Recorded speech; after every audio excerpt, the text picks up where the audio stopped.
Hey, open your eyes, you're losing control. Open your eyes, put down the phone. Conditioned by misinformation, it's just the media telling us lies. Decide the fiction from the truth. Society's slow and tragic demise. Open your eyes, you're losing control. Open your eyes, put down the phone. Everyone's got their fucking opinion. Well, there it is. What's up? We're back. Wednesday show. This is the New York Hardcore Chronicles Live, and we are sponsored by the Texas Silver Rush DTFM vinyl distro, and Devin is going to be on today talking about some new records in the store, Generation Records, 126 Hardcore Clothing, and Mad Vintage. I hope everybody is doing well on this extremely rare Wednesday show. Yeah. Rich Zola, what's up? Yeah, you know what? We're going to talk about that in a minute. What's up in the UK, John? Good, good. Yes, Dan, we are looking forward to this episode. Abso-friggin-lutely. Yo, you know what? Has anybody out there? Let me ask this guy. Yo. What's up? What's happening? Yo, you see that new Demi Moore movie, The Substance? No, but you would tell me. I hear good things. Yo, anybody out there see The Substance with Demi Moore? Anybody see that movie? Yeah, it was shocking. It was shocking. Yeah. Really intense. I like psychological movies like that, you know. Yeah, it was. I don't want to give much away. I'm just wondering if anybody's seen it. You know, it was a handful, man. It was a lot to deal with. It was. Yeah. In regards to that opening number, I saw it. She's still holding it down. Yeah, she's really good in it. Yeah. Horrible movie, but great. Yeah. I'm not sure exactly what that horrible movie, but great. Okay. Yeah, it really. Is that right? She's been butt naked before in striptease? I guess so, right? I mean, I'm not giving away this film, but you know, she's definitely kind of doesn't have any clothes on, you know. Yeah. You know what? Everybody should have to be naked all the time. That is I. You know, my first edict as the emperor of the planet Earth, everyone has to be naked all the time. So take your clothes off right now. All right there, Caligula. Right. You know what? I think it would be a better world if everybody was naked all the time. Those mosh pits will get sketchy, I'll tell you that. You know what? Better yet. My second edict as the emperor of the planet Earth will be, I choose who will be naked all the time. That's probably a better decision in the long run. What's that? It's probably a better decision in the long run. I'm making the choices. Let me see. You know, Lori Dawn? No, never nudes unite. All right, Charlie DeLore, great idea. Okay, way better. You know what? Yeah, no one wants most people naked. Yeah, that's okay. What's that? That's right. And as my third edict. Long Island City. Excuse me. To Fort Jefferson. The next station is Hunters Point Avenue. Bro, are you? Yes. All right. No, I'm still in the yard. We're not leaving for a little while. All right. So here we go. Great times in Berlin last weekend, and yeah, here's a couple pictures from it. We did a all ages free Sunday matinee. Tell us what we're looking at here, please. Well, this was the record release party for our friends in Kings Never Die. and that's of course Dan Nastasi there. And although we were missing Larry the Hunter was in Japan, I think. This is the train It's to Mike. Fort Jefferson. Hang on a second there. So The yeah, next station is Hunters Point Avenue. So you're at Hunters Point Avenue, are you? On the way to Port Jeff? well, I changed to Jamaica, All right. but yes, it was the Kings Never Die record release party for the Life and Times record, Right. which This is a great shot. here we go, 45 adapters. They were course. great. 45 adapters was great. They're always so much fun, you know. Yeah. He's a great front man too. He is. He knows how to throw a party, this guy. Yeah. You know? He really knows how to call the shots. And then, you know, we mix it up. We had Redwoods on the bill, who definitely bring their own flavor of This station is youth-driven, Long Island City. you know, hardcore. This is the train to Yeah, in So fact, I did a nice. the next station. Am I muted? is Oh, they Hunters Point Avenue. they did a good. They closed their set with "Set It Off" by Madball. Actually, did they? I didn't see Yeah. that. yeah, didn't they're see a lot that. of fun. They bring And then, well, these guys. Wait, which band is this? Hold on. Okay, I like this shot because it's a hardcore pointing shot, which we like. We Yeah. like any pointing we like. So I love this Yeah. picture because of the perspective. He looks like Hellboy. He's got this huge hand. right, Hellboy, right. They were great. I thought Tree was great that night. They really were. Hey, And, Tree is still at it. You know, Dave's a great front man. They're still doing it. You know. Yeah, they really were. They were great. This is And the train to Fort Jefferson. The next station is Hey, you tell that motherfucker, you know something. You tell that. Listen, motherfucker, we know we're going to Port Jefferson. You don't need to repeat yourself. you know, here's an interesting fact. The voice that you heard, that guy Yeah. died last week. Really? The guy that does the voices for Metro North and the LIRR died last week. No Yeah. shit. Yeah. So I'm gonna get the call. So you should do it. Can you say Ron Konkama and Hey, listen, motherfuckers, this is what's up. The train's going to Ronkonkoma. If that, listen, and listen, anybody who's not, you know, just get on or get off. The fucking train's moving. I think you got the job. Yeah. I think you got the job. And You know what I would do? I would like. This is the train to Fort Jefferson. so they're really hitting the button today. Sorry. The next station You know what I would do? I would go around with. If it was me, I would like go around with like a gang of thugs and like and beat everyone. We would just mercilessly, and everyone would have to be naked on the train. Oh no. Everybody it would be like naked. They're already or be, bad. They're already bad enough on the train. They really are. By the way, we have to say the one band we left out. I was gonna say is our friends in Next Scars. Yep. Which are great, and which also features a member of My War, I believe. You know what? You sent me that picture too, and this Yep. is, this is the, drummer Mike could make it, but this is the most My War shot that we have, Oh, there we go. which is Will, who's playing guitar, Zum, who's playing bass, and I'm playing guitar along with Mike. The next station I'm is excited to see Zum on stage again. Yeah, he's great. He's great, and it's always great when he's around. I mean, that guy, He's great. He's a talented musician. And here's, last but not least, this is the production team before the show. the Father, Son, and the Holy Ghost.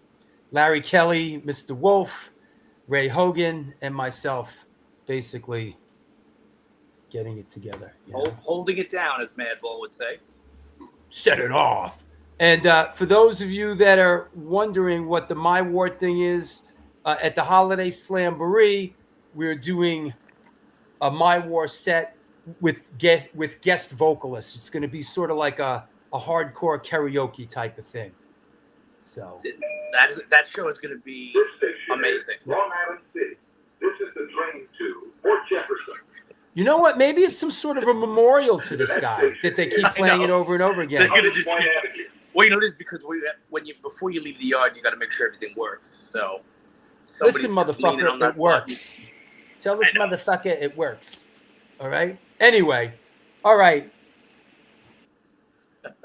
You just keep doing what you're doing, man. You know. Where does this train go? Welcome to the space-time continuum. All right. One more? All right, then. Yeah, I'll see you later. This is the double LIRR. Heading Ronkonkoma, Freeport, Copiague, Babylon, Lindenhurst, Syosset. This is the New York Hardcore Chronicles Live. We are sponsored by the Texas Silver Rush, DTFM Vinyl Distro, Generation Records, 126 Hardcore Clothing, and Mad Vintage. Mad Vintage buys, sells, and collects band shirts, primarily hardcore. The DIY operation was started and is operated by a hardcore kid who just loves collecting and eventually got into vintage clothing, specifically the realm of vintage band shirts. They are always looking to buy out collectors to either keep, sell, or trade new shirts added daily at www.madvintage.com and posted on Instagram. Dig deep into that closet of crap and reach out to them.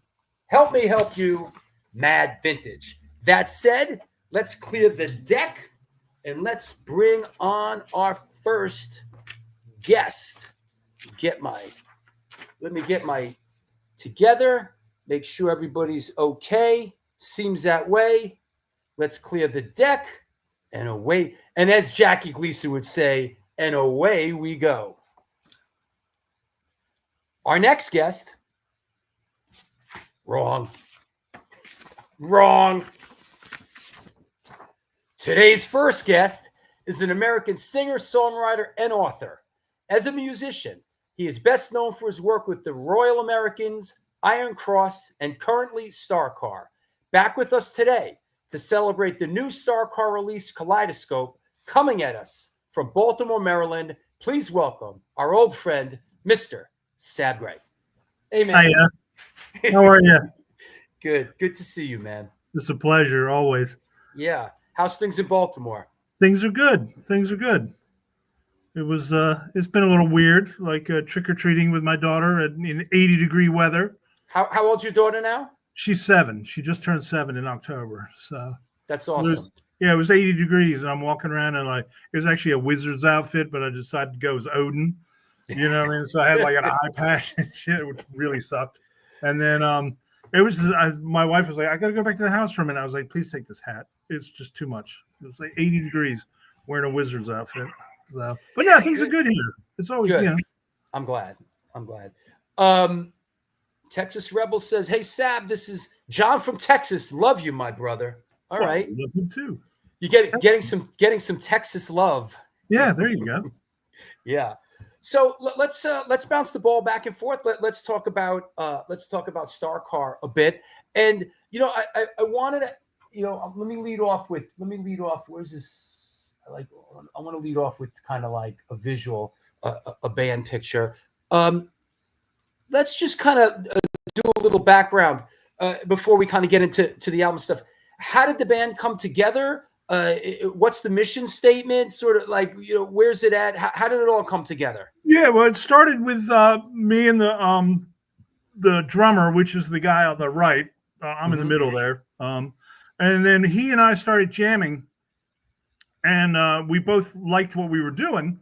And then COVID hit, so we just dead in the water, couldn't do anything. And what we did, we wound up, he had an electric drum set in his house. And I got a mixing board, and then I'd go around and sit on his porch, and he would be inside and I'd be outside with the headphones on. Just, in October it's cold, and just to do something, anything, because he was living with people that were immune, so we couldn't take the risk. Sure. But that was this way we could do something anyway. So that's basically how it started. And then we added, a guitar player. We tried out various guitar players, and then we got Don McIntosh, who worked at one of the local music stores, and that's how I met him. Just going in and we're talking, and then one day I was leaving, and we'd had a chat about music and stuff, and he was like, "Well, if you ever need a guitar player, let me know." And it was like, let me file that away. So then he joined the band. You're playing bass and singing. Is bass something that you've been doing for a while? I mean, I know you were the front man. You were the singer of Iron Cross, and was bass something you've written in the past, or was this sort of like, we're going to do this thing and I want to play bass and I'm gonna pick up the axe and swing it, so to speak? Yeah, no, but I mean, I think I play guitar, and I'm a really good rhythm player, but I'm not a great lead player. Right. And I with the Royal Americans, it was very acoustic based, so I was playing acoustic guitar and doing the singer songwriter thing, and I used to do solo shows with that. But then I had a bass lying around. It was actually Dimitri's bass after he passed. I inherited it, and I picked it up one day, and this was again just before COVID hit, and it just I could play a bass, you know what I mean, like root note and thump thump thump thump thump, and then but right this time it was I started, I don't know what happened, but it just clicked, and this is now it's like the instrument that I feel that I play. Whereas I can, I'm good on a guitar, and if you ever need a rhythm guitar guy, I am your guy, Right. But as far as an instrument that I play, you know what I mean? It's like, it's the fucking bass, you know what I mean? And I'm like sitting there in my room, trying to learn Bach shit and, stuff like that, Yeah. And I know that we had you up here, at least that was about a year ago, at least, right? It was. Yeah. I mean, so you started, you got the ball rolling and started playing some shows. And was the Sonic Oblivion EP, that was sort of the precursor to Kaleidoscope, correct? Yes. Yeah. It was actually the same tracks. We put them out first, you know what I mean, just to get some stuff out. And then the album came together. And actually that gig we did with you, that was Don's first gig. Oh, wow. He sort of got, we threw him into the deep end. It was like, oh, you're playing in New York next week. Let's go. And that was a fun show. That was a great show. Yeah. Mm-hmm. And we're going to get you guys back. We'll get you guys back up here soon. But, you and me were laughing about sort of, we're both the same age, and like at this stage of the game, and your band's a 3-piece. So you have one less, like guy to deal with than I have to deal with. But at our age, it's an effort to sort of to wrangle everybody to do stuff. And you and I were laughing before about how when we were teenagers, everybody was available all the time for anything. Yeah, and it was like nowadays it's like, well, I can't. My daughter's got this thing, and it's I get it, but it was easier before when it's become quite a challenge. Let's talk about Kaleidoscope, and let me put the cover up.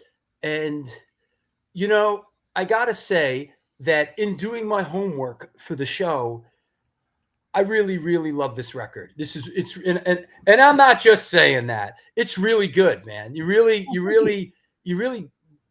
good effort here, and I really enjoyed it. And I reached out to Larry Kelly, and I was like, "Yo, bro, you gotta listen. Give this a listen." And it took a couple days to get him to listen to it, and he's like, "Wow."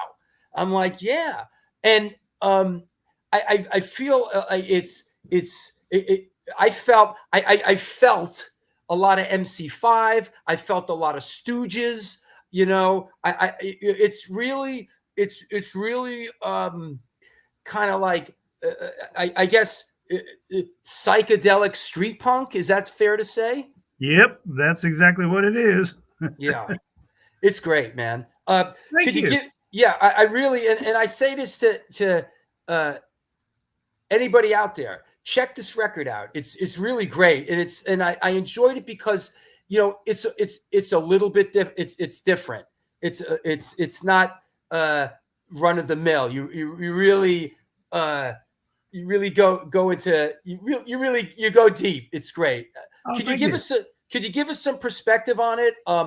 Kind of who plays on it, where you recorded it, and stuff like that. Yeah. We recorded it down at a friend's studio. Our friend Mike Bossier. He has a studio down in PG County somewhere. And his name's Mike Bossier, and it's just this studio, and he's our friend. He's like, hey, come on in. So we just work with him, and there's only three. Again, there's only three of us in the band.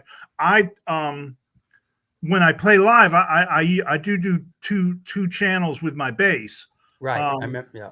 So I have my thumpy loud, brrr, bass channel, and then I have the sort of Lemmy mid-range one with distortion that I also put like a keyboard simulator on for some songs, and and then of course I have a wah-wah pedal because I have to.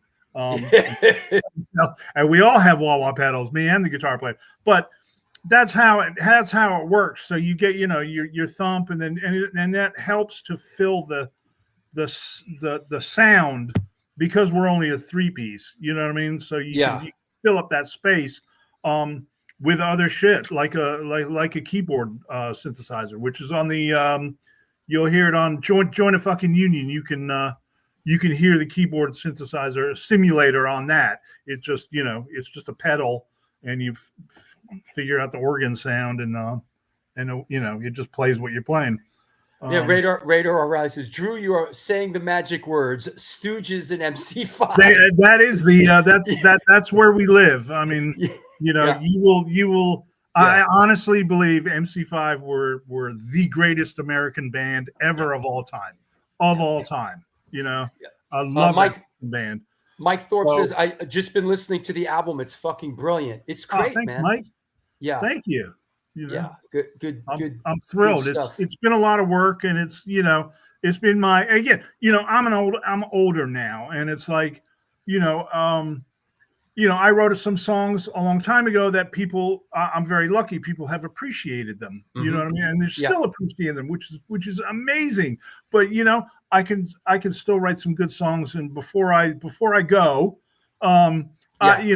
here's the stuff that this old guy is, he's still doing some stuff that's worth listening. I gotta say that in listening to the record, there's a couple of moments where, like, I'm digging it, and I'm grooving, and you're singing, and I sort of go, oh yeah, that voice, right, right, sure, like, yeah, this is the guy that sang, Crucified, and you're a rebel, and this is like my old friend, this is like an old friend, an old familiar, a voice that a cherished voice. And here he is, and here you are doing something bold, fresh, and new. Oh, thank you. That's, yeah. But we're still a fucking punk band. You know what I mean? Yeah. We are punk rockers. This is what we do. We just, experimented because that's what punk is about. You know what I mean? Sure. And, because we're punk rockers, we will steal from here. We will steal this from over here. We'll mix it up, and this is what we do. And you come up with Star Carr. You know what I mean? But we are a punk band. Okay.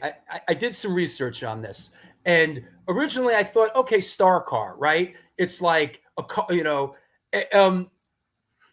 want to ask you, and I did, and I think I did some research on it. Where does the name Star Carr come from? Okay, Star Carr is it's a Neolithic archaeological site in Yorkshire.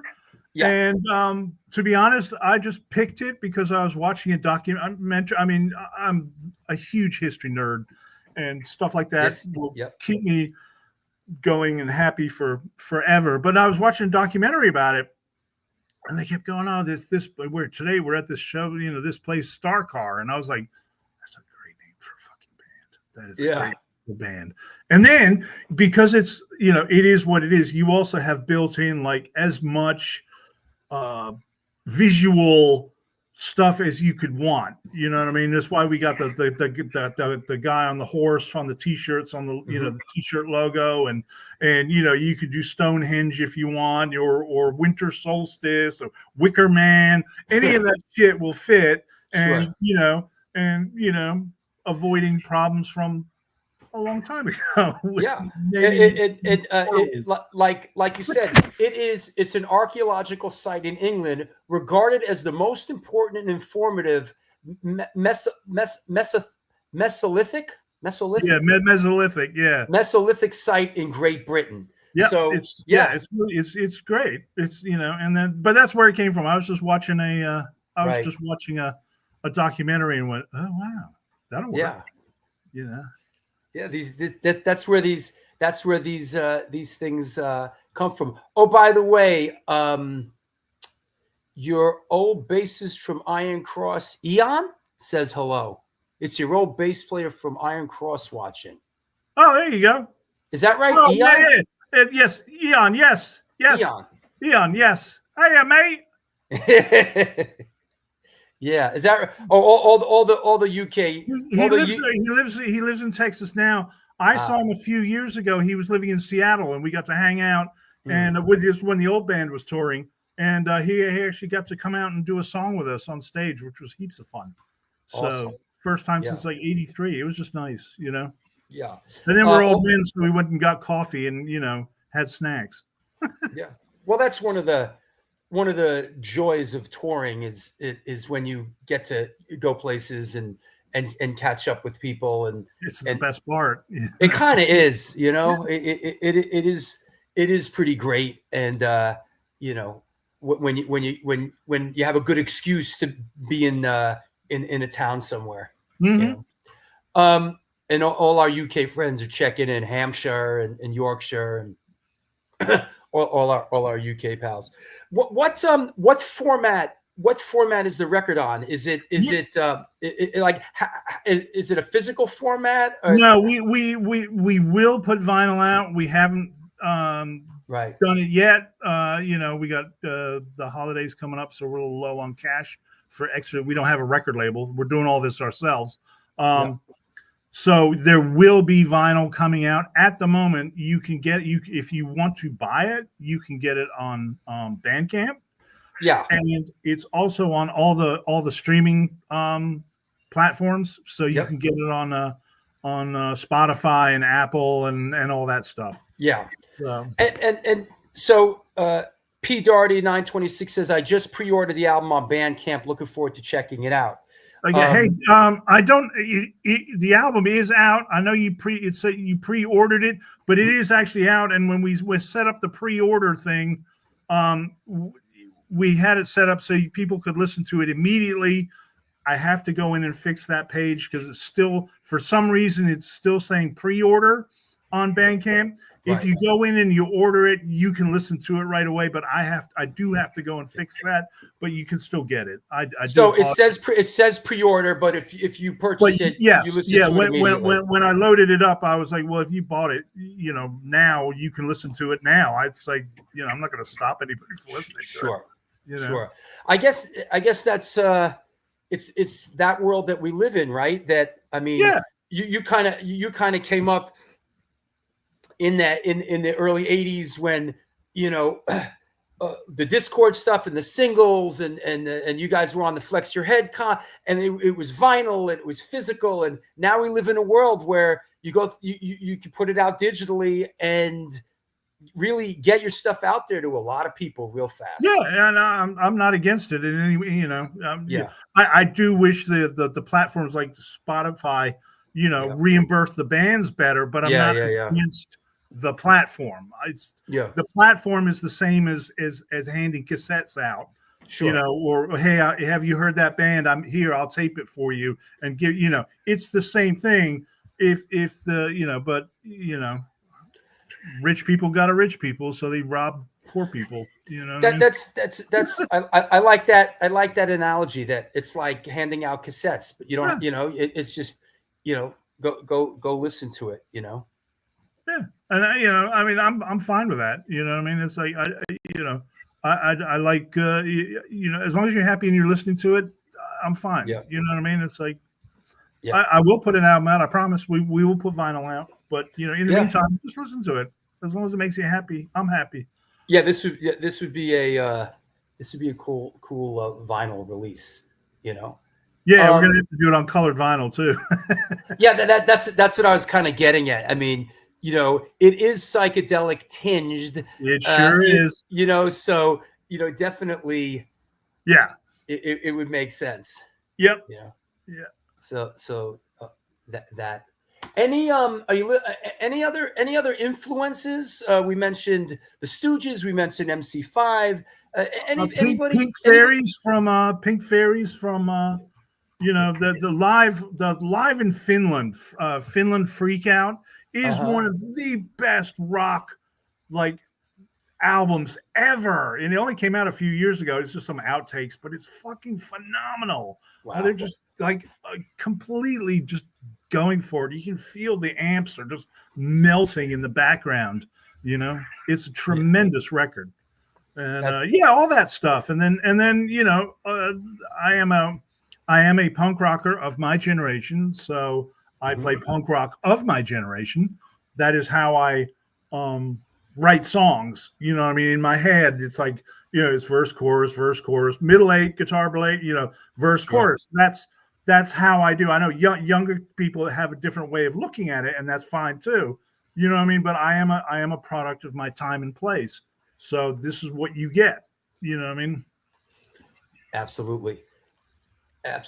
And is this just to get on? Is this your main bass? That's Music Master. Wait, what is this? No. It's a Christ. What is it? ESP LTD. Got it. I put notes down, and the one thing I didn't write is a note, and now I'm having a mental block. Frank Bello. It's the Frank Bello. Is that right? Model. It's an ESP. ESP. Yeah. It's Frank Bello just jumped to Spectre, I think. Okay, well, but we love that guy. Yeah, but that's why I got it. It was just he seemed like such a nice guy on the videos. I was like, yeah, that's a cool looking bass. And then my friend Matt Jabs, he did the scratch plate for me. It didn't come with a scratch plate. I just felt like it needed one, so that's where it came from, and I just made it sort of my own. Makes sense. And then, of course, I got the hip shop string thing where it drops it down a tone, the little lever, because a couple of the songs are in a sort of a drop D, so it's just easier. Just go, boop, the bass extender. God, I'm just grabbing this other photo again so we could take a peek at it. The hip shot. Yeah, the hip shot brings the hip shot brings it down a whole step. Yes, or it can do more, but it's you set it to where you want it, and it just makes my life easy because I got a couple songs where I drop down. I mean, we dropped down a half step. We use blues tuning, so we're a half step down. But this is one. Like I say, I use on Judges in the Chamber is one that is got the drop E on my E string. Or E flat, but I drop it down to a D flat. And the same with the last song, the instrumental Slab Rider. Those two, I drop it down, and when you're playing live, you just go boop, and then it pops right back up. So it's just makes life easy. That drummer, your drummer Oren Folis, yes. Yo, that guy's a monster. Yeah, a little bit. Yeah, he's playing wise. Yeah, he really shines on that recording. I mean, you all do, but he's really in front, man. He's great.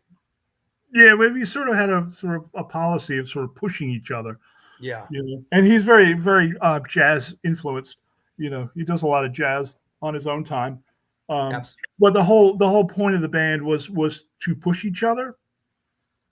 And it's the fun part of the band is when we're in this, in the rehearsal studio, is like everybody's comfortable. I'm never afraid to try something, because even if it sucks or you fail, nobody cares, because it's like, all right, well, that didn't work, so we'll do it the other way, as opposed to, you fucked that up, what the fuck was that? You're like, some bands, but everybody in the band is very collaborative, and everybody tries to push each other. That's great. In a creative way. Got it.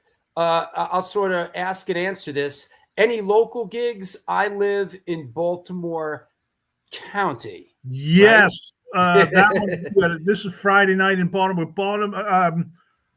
We are in God, what's that record store? Wax Academy. I think in the last couple of weeks of December we have 2 shows possibly. They still need to be confirmed. You can go to our pages on Facebook, Instagram, Twitter, even, and the flyers will be up there. They're coming. I don't have the information yet. We're still waiting on confirmation. And this is two of them in December. And locally. This gig is in Ardmore, PA. Yeah, Ardmore's just outside of Philadelphia. That's on Friday. I gotta look this up. Where is day Ardmore? after tomorrow? Where is Ardmore, PA? Just outside of Philly. I see. Wow. I think we played in Ardmore years ago, and I remember my friend Lenny, who used to book shows in Philly. He was one of my favorite people. He passed away a few years ago, but he was from Ardmore. And a bunch of the guys in Why Die were from Ardmore. Oh, is that right? Yeah. They're still around. Yes, they are. They are. Yeah. Hey, I want to say, anybody out there, we're kind of taking them as we go. Any questions you may have for our guest, Mr. Sab Grey, please post them now. We're breaking from the usual format. So any questions, any kind of perspective, put it up there, and we'll keep moving. Your friend in Texas says, way back when we wrote You're a Rebel in one practice session, and Sab had lyrics in a couple of days. Nice collaboration. Okay. Thanks, John. Yeah. A lot of that, the Iron Cross stuff is still, it has a life of its own, doesn't it? Yeah. It's, and it's good stuff. When I hear it, I'm like, that's a good fucking song. Yeah. Yeah. We didn't hit it with every song, but there's enough of them. Yeah. No, there's enough. There's enough of them. Yeah. When was the last time Iron Cross played? 10 years? 15 years? Iron Cross played its last show actually in Philadelphia in 2013. And our bass player Eric died in 2014, and that was the end for me. Yeah, that was time to put that one to bed. Sure. I just didn't want to. I really didn't want to go in a room and hear those songs live. With people. It's like this is after we lost Dimitri too. So, yeah. It's time to somebody's telling me something. It's probably why I started playing bass. You're right. No, let's go do something different. Do you? I assume once in a while you'll get some kind of a, hey, it's so and so in this is so and so, the promoter in Chile, and we'd love to get you down here. Do you get that kind of stuff still? No, because if there was a promoter in Chile, I would certainly be interested in doing it. Right. To go to Chile, what I mean? Right. But that would, again, that's the best part of playing music, is going to all the. We the old band did get we did get to go to Mexico City, which was fucking awesome, right? And it was one of the best gigs we ever did. But as it stands, no.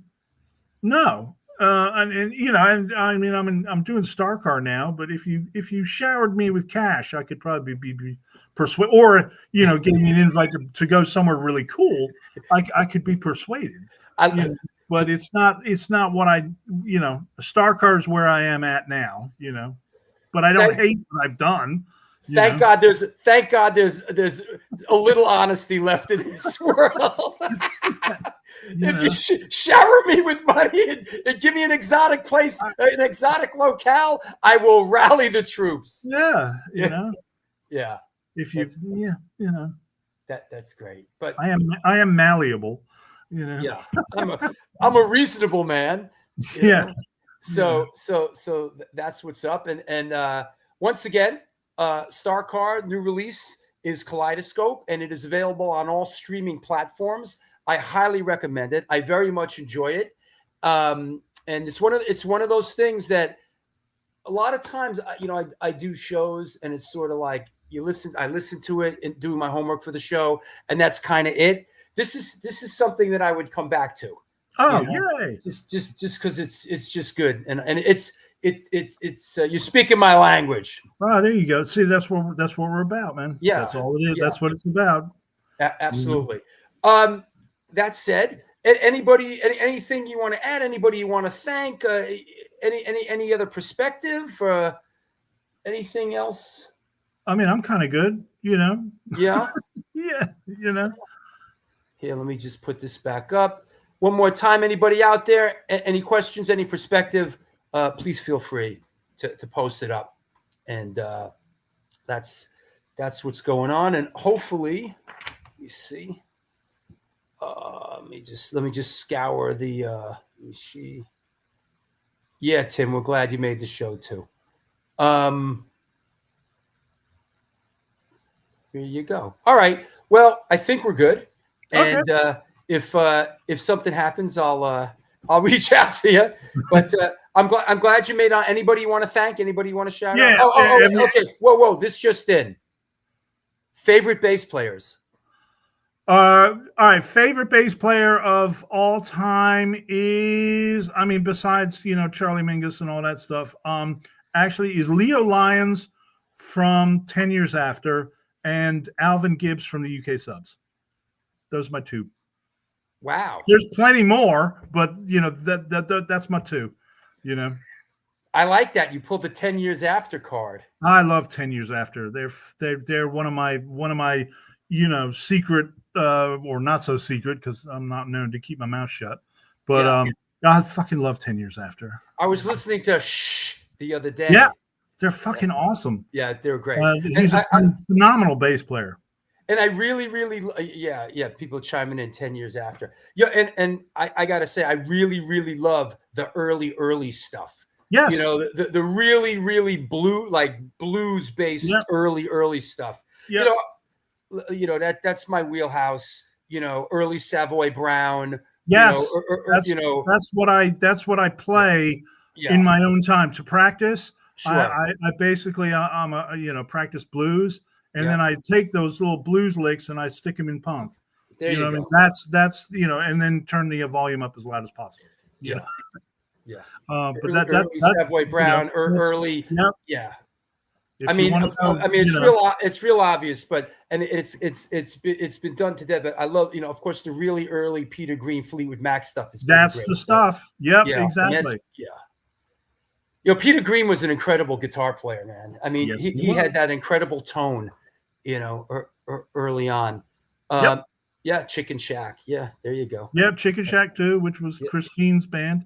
Yeah. Before she joined Christine McVeigh, she was in that before she joined. Any Mike, favorite Baltimore? You can do this, for hours if you want, because this is, even it's funny. I mean, Ian told me it's like people come over to the house and are like, "Why is he playing that blues shit in his room?" It's like, because that's what he likes. Yeah. I like a lot of the blues shit. I'm on a slide guitar tear recently. Oh, there you go. Yep. Listening to a lot of Rory Gallagher. Yes. Yeah.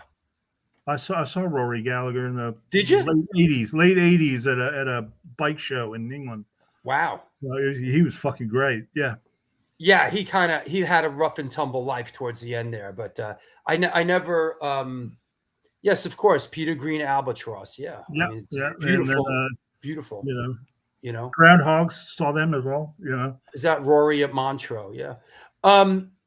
Mike Reed asks, favorite Baltimore bands. Are you seeing? Are you getting out and seeing anything locally? Is there anybody? Pepper Pot Bats are a local rockabilly band. Luxury Teeth are a great punk band, hardcore punk band from around here. There's more now. All the names are going to fly out of my head because I'm old and.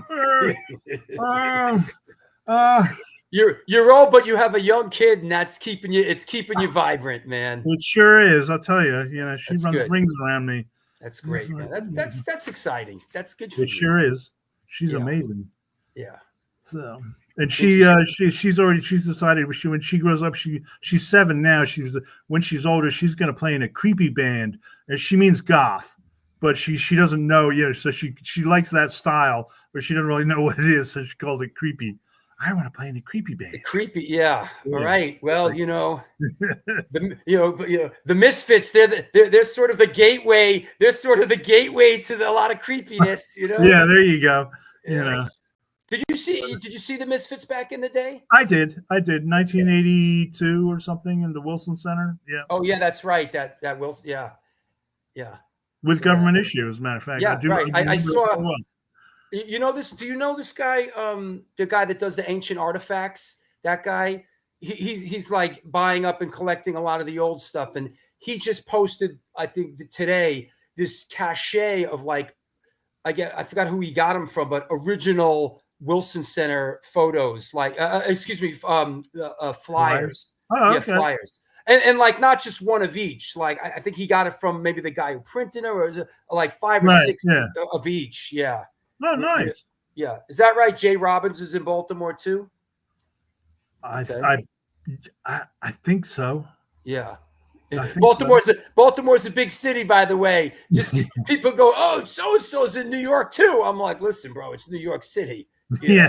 It's not like I'm going to bump into your pal, But then again, it's weird sometimes when you do bump into people. You're like, wow, it's a big city, and I just happened to get on the train and bump into this person. I have a friend who moved to New York. She moved up there years ago, and I would bump into her on the streets of New York in different places. That's funny. 3 different times in 3 different trips to New York.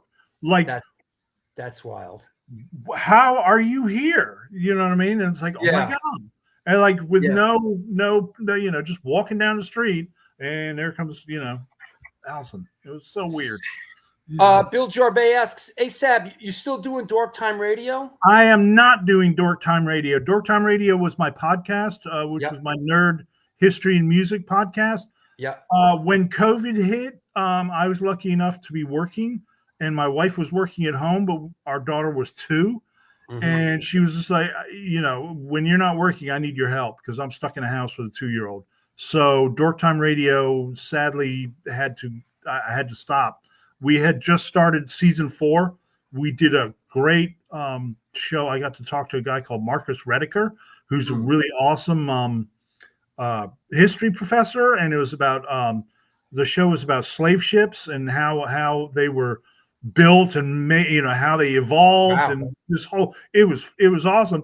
And then COVID hit, and that I was just like, I can't do this anymore. I can't take how long it takes to do a show. It's like all that downtime of like editing, and I just didn't have it. So they're all still up somewhere. I think I'm going to move them eventually to the streaming platforms. Yeah. But if you go to the old VVC radio site, I believe it started as a radio show, and then went to podcast when he started streaming instead of just doing radio.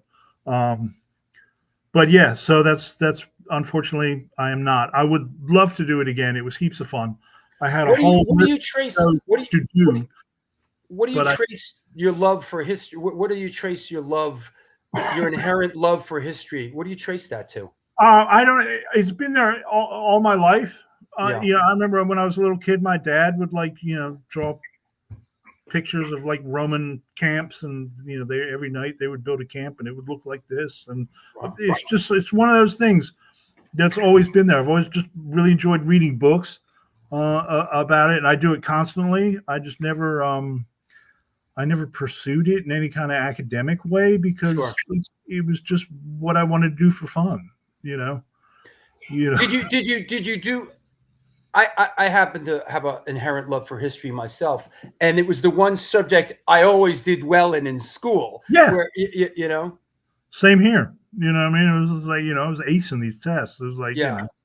It was like I got you, Lou Rizzo III. Lou Rizzo III of Longtime Tattoo Company asks, was it ever difficult for you going from a classic skinhead band to other formats and styles? No. Only because, people said we were a classic skinhead band now, but at the time it was just, I've shaved my head and now I didn't shave my head. It was like, you know what I mean? The music was all the same. It was like everybody was, whatever you did that week, you know what I mean? So it was like, no. Well, wasn't it early on? Like, what the fuck is this? They're not going they're not going at breakneck speed. What is this? Well, yeah, because we couldn't go to breakneck speed because we couldn't play because we were like 15. Right. That's why we played slow because we couldn't play fast. We were not minor threat. Those guys could play. We were bumbling along. Yeah, but that said, listening to something like Flex Your Head or something, personally, I friggin' loved when your stuff came up. It was something different, it was different. It wasn't the same as what everybody was doing at the time. It was thank you. Yeah. I love that, all right. Well, that said, okay. Thank you. And let's keep in touch. I was thinking maybe depending on what kind of, once in a while I'll do like, we'll do a film, we'll zero in on a film or maybe we'll come co-host the show with me. We'll do a history thing. We'll get into something like we'll find something where we could meet and let's do a history thing. That sounds great. Yeah, let's do that. Absolutely. Right. Anybody you want to shout out? Anybody you want to thank? Everybody and everything. Seriously, no, I mean, the guys in the band, my wife, my daughter, the two dogs, everybody else. If you're enjoying StarCar, thank you so much. And if you enjoyed the old stuff, thank you so much for that too, because it's it's just really nice. To be like, wow, hey, Fantastic. Let's keep in touch, Sab. I'll talk to you soon. Absolutely. Thank you. All right. Take care. Bye-bye. All right. Cheers. Well, there you have it. Sab Grey from StarCar, formerly of Iron Cross. You heard it. Maybe you're a promoter in Chile somewhere right now, and maybe you have deep pockets. Well, the invite has been extended, my friend. That said, we're keeping it moving today. We have another guest. We're going to take a break right now. We're going to do some sponsor stuff. We're going to come back with Devin from DTFM, and then we're going to bring on Mark Scado from Shutdown. Since 1992, Generation Records has been a mainstay of the New York metropolitan area music scene.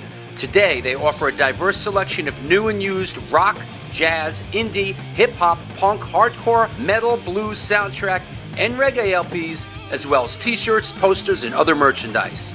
They buy used record collections and music memorabilia and will pay you top dollar for them. House calls made for large collections in the tri-state area. Call or email generationrecords@gmail.com and follow them on Facebook and Instagram.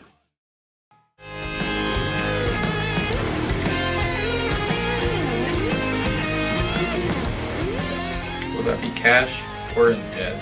Do you mean debit? Yes.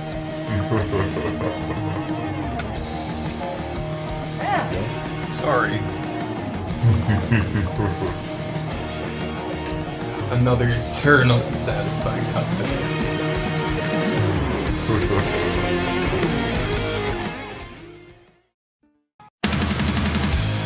Yo, what's happening? I'm out here at one of our all-ages Sunday matinees on the Bowery.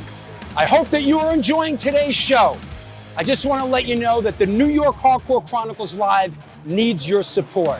Please step up. There is a Patreon page that has a lot of unique program. Shows are announced there first. Lots of good stuff. There's a PayPal address right there on the screen if you want to make a contribution. There's also a super chat function. You could do that. But the bottom line is this show exists because of your support. We're going to be doing it for a long, long time. Thank you for all your support through the years. Back to the show.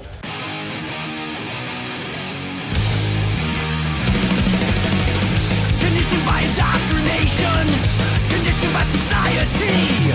You're a victim of the digital age, a 21st century casualty. Open your eyes, you're losing control. Open your eyes, put down the phone. Conditioned by misinformation, it's just the media telling us lies. Decipher fiction from the truth, society's slow and tragic demise. Open your eyes, you're losing control. Open your eyes, put down the phone. Everyone's got their fucking opinion. And we're back. The New York Hardcore Chronicles Live. Wednesday. It's a Wednesday show. We want to bring on our friend and supporter and sponsor, Mr. Devin Casavant. What's up, How's bro? it going? Good. And, of course, DTFM Vinyl in Fargo, North Dakota. How's things? Things are pretty good. We just moved into a new space downtown. This is our second day here. Right. Let me lift it up. See, there's a little class in the building there. Oh, nice. Thank you. Yes. There it I is. had to put that up. I appreciate that, man. You've always been an incredible supporter of my endeavors, and I appreciate it.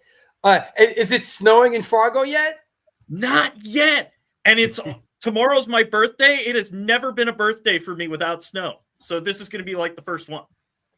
It used to snow in New York City. It hasn't snowed here in like friggin' years, you know? It's so weird. I haven't seen flake one. Mm. So, yeah, maybe it won't till December. I don't know. So you got some stuff for us? You know what? You got some stuff for us? Yeah, go ahead. Let's see what you got. I do. Yeah. First off, these are like some of the heaviest LPs in the store, and it's kind of last call for them because it's one copy each. We got the new Nails here, Every Bridge Burning. Now, anyone who knows Nails knows that these guys are consistently heavy, and they get heavier with each record. This is the first release in 8 years on forest green vinyl. I love this band. I just love how heavy they get. Like, pound your brain heavy with a railroad spike. Yeah, they are heavy. Yes. I'm also a big fan of this. This is my favorite metal band, and I can't believe I have one of these left. But the latest from Lamb of God. I just Is that saw new? That's brand new? This is from a couple years back, but it's still the latest. And when it came out, everyone was raving about it. There was not one person saying, oh, this album is... No, everyone was like, this is the best album Lamb of God has ever put out. Gotcha. And I remember just seeing them not too long ago with Mastodon. They still got it. Mastodon still has it as well. And of course, can't do heavy without Morbid Angel. Ooh. Good old school Morbid Angel from 89. Is that's not a picture disc, right? No, that's just a regular. It's a regular, but it does look like a picture disc. It kind of does, yeah. There is a picture disc version that exists. I have seen it once before in Oregon, I want to say. Now, Morbid Angel, isn't there two Morbid Angels now? There's Morbid Angel and there's I Am Morbid. Yes. I think, and I hear I Am Morbid is like way better than Morbid Angel. Really? I'm going to have to check this out. I Right. haven't listened to Morbid Angel in a good long time. Right. Okay. And of course, you can't have heavy without... These guys have never done a bad record, in my opinion. Consistently great. Madball. Ooh. Old school Madball. And didn't you do the video for Pride? I did that video. Let me see the back of that. Oh, yeah. Yeah, I did the video for Pride. I haven't seen that video. I'm going to have to look that up today because I haven't watched That's a good that one. video. That's a good one. One of my favorites that I directed back in the day. And also, I did the one before that, the very first video they ever did which when people ask me of all the videos I did, like it's still one of the, like, there's a couple that still have the magic. One of them's Biohazard Shades of Grey, and the other one is Madball. What's it? It's Madball. Why am I drawing a blank? Why? Down by Law. Down by Law. Why? That's an excellent video. Yeah. That's a good. That one. Still, when I see it, it's still got the magic. You know. It's class. It's a classic '90s video, and it aged so well. Yeah. Thank you. Yeah. That one, and that has a great. That one has a great story behind it. You know, it's a good one.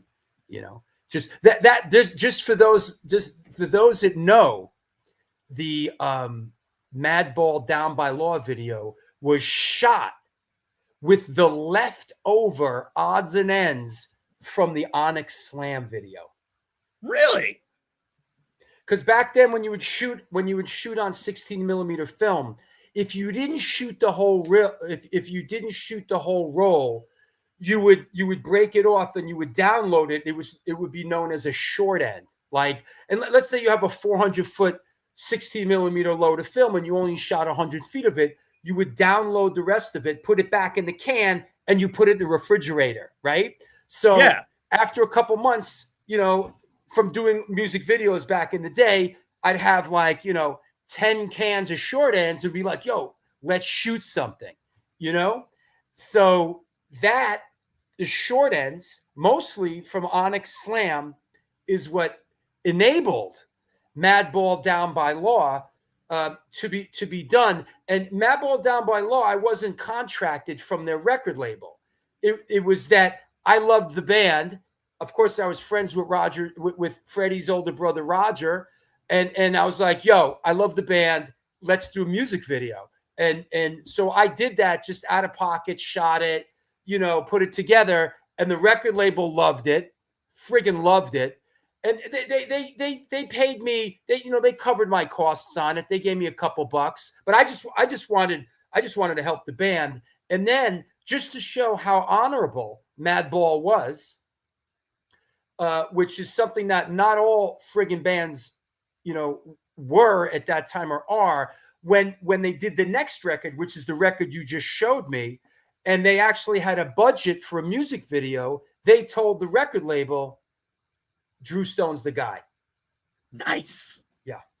So that's that is it. Awesome. Yeah, that's a little bit of a background on my little music video insight. So thank you. Thanks for coming on, and thanks for the support. Anybody you want to thank? Anybody you want to shout out? I want to shout out my wife, my parents, my friends, specifically my buddies Morbid Rob and Jim. My cats. Love my cats. That's all. You are a cat. How many cats? You are a cat guy. How many cats you got? 2 cats right now, but I was looking at one the other day. I'm telling you, as soon as me and Rochelle get out of the studio apartment, we're gonna get a bunch of cats. We love cats. I gotta show you a picture of my latest. I'll send it to you after the show. Okay. My latest I'll cat. talk to you soon, Devin. Thank you. Later, my man. All right, take care. Wow. How can we lose with the stuff that we use? Now, we are very fortunate to have sponsors like DTFM Vinyl, Distro, and guys like Devin. That said, let's keep it moving. Ladies and gentlemen, boys and girls of all ages, this is the world premiere of the Shutdown music video. Speaking of music videos, for the song Untouchable, let's give it a watch, and let's bring on Mark Scado after.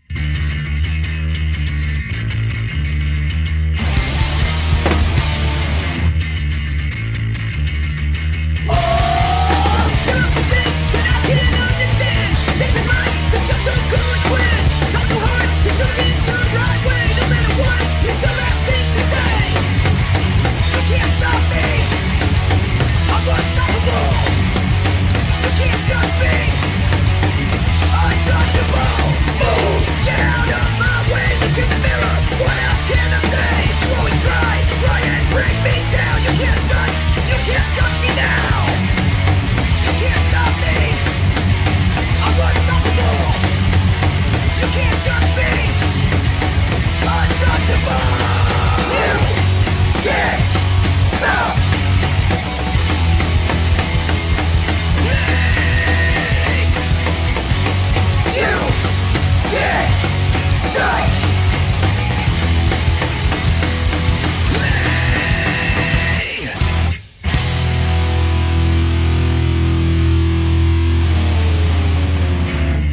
Every time I look ahead, you seem to be in my way.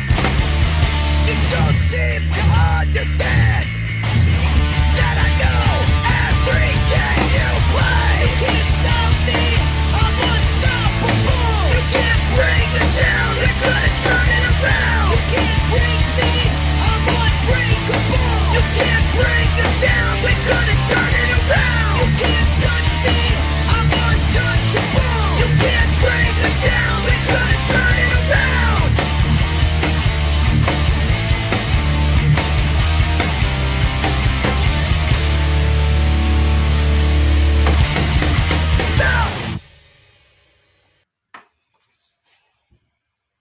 Our next guest is an American singer-songwriter hailing from Sheepshead Bay, Brooklyn. He is known through the years for his work with the band Shutdown. Here today to celebrate the new Shutdown release, By Your Side, on Equal Vision Records, coming at us from the Sunshine State of Florida. Please welcome back to the show, my friend and yours, Mr. Mark Scado. Hey, man. Hey, what's up, Drew? Great to be here. Thanks for having me on. That fucking rips. Thanks, man. Yeah, you guys were the first to see it. Comes out officially across, everywhere online tomorrow, but we wanted to premiere it on the show today and do something special. First question out of the box. Great song, great vid, Rooftop Rough. Was there an elevator or did you walk it all off? That is fucking funny because you and I were talking about this. Literally, bro. Literally, yeah. It's so funny. First of all, I shout out to Jerry Farley. Not only did he direct both of our videos, but he produced, mixed, and engineered the full record. Nice. And we're just so lucky to have him on our team.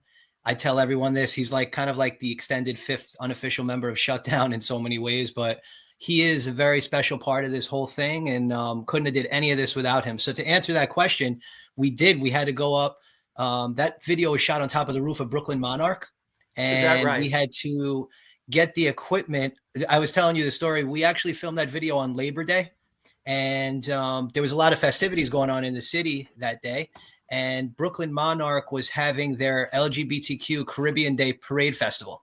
And club was packed. There was dance music, and we were loading equipment up 5 flights of stairs. There was one elevator that goes up to the second flight. Then you have to go up 3 more flights. So we were loading equipment like cabinets, heads, camera equipment up 5 flights of stairs on top of Brooklyn Monarch that day. And it was it was a beautiful day. Anybody that remembers Labor Day, what a beautiful day in the city that was. It was 65, 70 degrees. But yeah, it was funny to get the stuff up there. It was a little bit of a mission.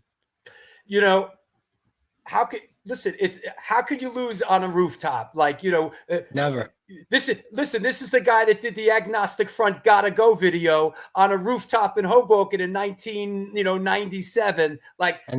This is hardcore. It is. And we did, I'm sure people know, but we did our first video in Chicago on top of a building next to the Sears Tower with the Victory Records, staff on the top of the roof. Right. Back in 1999, 2000, actually. And so this was it was cool to be able to do this again. Yeah, absolutely. Is it, and a lot of our friends, your brother Michael says, what's up? Ryan Bland from Aiken, the house. What's up, Ryan? What's up, Mike? Sean Brennan from Incendiary Device. Everybody's coming through to show. Did who shot it? Did Rich Zola shoot it? So Jerry Farley shot the video. He had kind of somebody that worked with him named Nick. Nick is somebody, he's the camera guy, but he does a lot of work. He's actually the tour manager for the band Kawanashi. Okay. And so, which is funny because they're on Equal Vision Records. And also Rich Zeller took all the photography for Rich was with us the entire day of the video shoot. We filmed 2 videos in one day. We did By Your Side during the day at Coleman Park. And then as the sun went down, we went towards, we wanted to try to be on the roof when the sun wasn't up. So at 4:00, we headed to Brooklyn Monarch. We went to the roof and we shot the second video at Brooklyn Monarch. Wow. And this is Rich hung with us the whole day. And this is from the set of the first video, correct? Yeah, that was at the skate park under the Manhattan Bridge. I believe it's called Right. Coleman Playground. Yeah. Really cool spot. Kids were out that day. It was because it was Sure. such perfect weather. Like there was another group filming a video there for like a hip hop group, which was really funny. If you saw the pictures they were taking, it was just like at one point we were filming the video and they were behind us with their pants down taking pictures for like some kind of like crazy video shoot, like with their underwear on. And we are like, dude, can you guys like move to the side while we get this shot? Exactly. Let's get into it. Let's bounce the ball back and forth a little bit. Let's talk about By Your Side. What was the process? First off, who plays on it? And just walk us through a little bit as far as the recording process and where you did it and how it came to be. Yeah, sure. So it's the same four guys that have been in Shutdown since, Shutdown's been a band since December 1994. This lineup has been the same since 97. We're the same three guys that started the band, Jimmy, Steve, and myself, and Dion's been in the band for almost 30 years. So we're the same four guys that everyone knows who play on the record: Dion, Steve, myself, and Jimmy. This came together during the pandemic when the guys had downtime, and Dion's a school teacher specifically. Dion had some time home, of course, because schools were closed back in 2020. Sure. And he started writing riffs in his garage, putting them on his phone, and he created a group chat and started saying, guys, check this out. Like, here's a really cool riff. Here's a really cool idea for a song. Here's an entire song I wrote. And it just started coming together from layered on top of each other, and you just kind of build from it. Dion started with a lot of really cool ideas. He wanted to do a song for his son about autism awareness, which came together, and we wound up putting on the record. He wanted to do a song about mental health because he felt like during the pandemic that was a really big thing, and a lot of people were struggling with that because of kind of like that new way of life. So Shutdown's always been about a positive message. Everything we've ever done from day one has been positive. So he had this cool idea and vision to put new stuff out. Eventually, there was no rush to it. There was no pressure from any record label. It was just, let's write and create and see how it comes out. Let's get into a studio and record and just go from there. And that's how it started. It came together pretty quick. And that's certainly a nice way to do things, as opposed to the traditional, which is what we're about to do, which is we're going into the studio, and in this amount of time we have to do this amount of stuff, and everybody better deliver right at that moment. There's no margin for it's like, fuck. That's hardcore, dude. I mean, that's the way it was put to me. Like, we got signed. I've said this before, but like when we got signed to Victory in December of 97, we didn't have a full length ready to go. And Tony from Victory was like, okay, you guys are going to the studio third week of January. I booked it for 3 weeks. Who do you want to produce it? And we're like, wait, what? And it's funny because we went into that studio session with like 4, maybe 5 songs. And we wound up like finishing like 5 or 7 songs in the studio with Jimmy Gestapo, with Craig Ahead, with all the Warzone guys. Like, it was really funny. Like, but you're right. That's how it usually happens. It's like, yep, just book the studio. It'll all come together in the studio. Yeah. And sometimes, or at least in my life, being in bands, sometimes it's best to sort of, put something up on the board, so to speak, to give everybody something to work towards, whether it's a recording date or a show or whatever. Because if not, everybody kind of drifts around and it's like whatever, until you kind of put something up on the calendar. There's no sense of urgency. And hey, Dion, what's up, man? Here's Dion. What's up, brother? So there's a couple of questions regarding, and let me kind of run the gamut here. It's asking who did the album cover? Is that artwork by Mick Lambro? Yeah. And then give us a perspective on the album cover. Yeah, man. Mick Lambro from Australia, our good friend. As you know, I'm a good friend of the show, of course. He's worked with Agnostic Front and Sick of It All and so many other cool bands. But Mick, we had an idea with this cover with By Your Side. Like I said, we kind of had the vision for what we wanted it to be. We asked Mick if he would be interested in doing something with us. And I got to tell you, like, just in awesome hardcore fashion, he was like, I don't even think he took a day to respond. It was like, what do you need? When do you want it? I'm down. Let's do it. I'm super excited to be a part of it. And when I tell you, like, he literally took the exact idea we had and just put it into like the perfect picture. Honestly, like this Right was on. exactly what we were going for. And like, he didn't even have to really truly come up with 2, 3, 4, 5 concepts. Like he sent us the draft of this concept and we all looked at it and we went, wow, this is exactly what we want. Because Dion tried to create something on AI before we went to Mick, just to mess with like, what kind of cover do we want? And we always wanted to incorporate the Brooklyn Bridge. We wanted to incorporate the diversity in the hardcore scene. If you look really, really close on that album cover, there's a kid with a typo negative hat. There's a Life of Agony patch on the back of a book bag. You see the Warzone patch on the back of that book bag. There's a biohazard symbol in there. There's a lot of cool little hidden imagery. Yeah. Really, that's the Brooklyn. Those are the big before for us from Brooklyn, right? Biohazard, Life of Agony, typo negative. So we wanted to kind of pay an homage to them. You know, I think it's a really cool cover. He did the layout for the album. So you're going to see the back of the record that he did. It all ties into like a story. I like, hey Mick, I got to ask you, it sort of lines up the Brooklyn Bridge, the guy with the biohazard tattoo. And of course, you know, the iconic Punishment video that we did. Paris Mayhew directed it and I produced it, but that coming over the Brooklyn Bridge, the Brooklyn Bridge is sort of associated with biohazard. Oh, very much. Yeah. Definitely. We wanted to do something with the Brooklyn Bridge, but we weren't trying to like recreate Punishment. It's funny. Yeah, like, no, of course not. I'm not implying Paris, that. Paris actually ran into the guys on the first day of the shoot. I was not there. And you know, we toured with Cro-Mags. We did a US tour with Harley in Paris when they had the Revenge album out. Yeah. And we did a full US tour with All Out War and Cro-Mags. We became very close with all those guys. So Paris ran into them the first day of the shoot. I flew up on the second day and Paris thought it was awesome. You know, like he said, and I think, I don't want to paraphrase him, but he was just like, wow, it's cool to see like a real video being shot, you know? Yeah. And he put something online. So yeah, shout out to Paris and all those great old videos that you guys did. I mean, I think people are, as Paris said, people are still trying to copy that Punishment video. Well, you know, it was like we talked about before. Sometimes, you know, sometimes magic happens, and when magic happens, and not you know, in any realm, whether it's music videos or you know, Minor Threat or whatever, when the magic happens, you know, it influences a lot of people. And Mick says it was definitely something that popped into my head during the process. Yeah, he crushed it. Thank you so much, Mick, for doing this. And it's like we have like a team now, Drew, which is really cool. Like we have Mick is on the team, Rich Zeller's on the team. You know, agents in different countries are on the team. Like we have like this like really core group of people outside of the band members that are all on board and like extensions in their own way. Jerry Farley, of course, is on the team. And it's just, I feel like this is a creation that we're all a part of. I don't think that this is a Shutdown creation. This By Your Side record is something that everyone has a part in. That's the spirit. I like that. Yeah. Let me see what else I got that we could touch on. I know we just premiered the video, but the whole record, when is that coming out?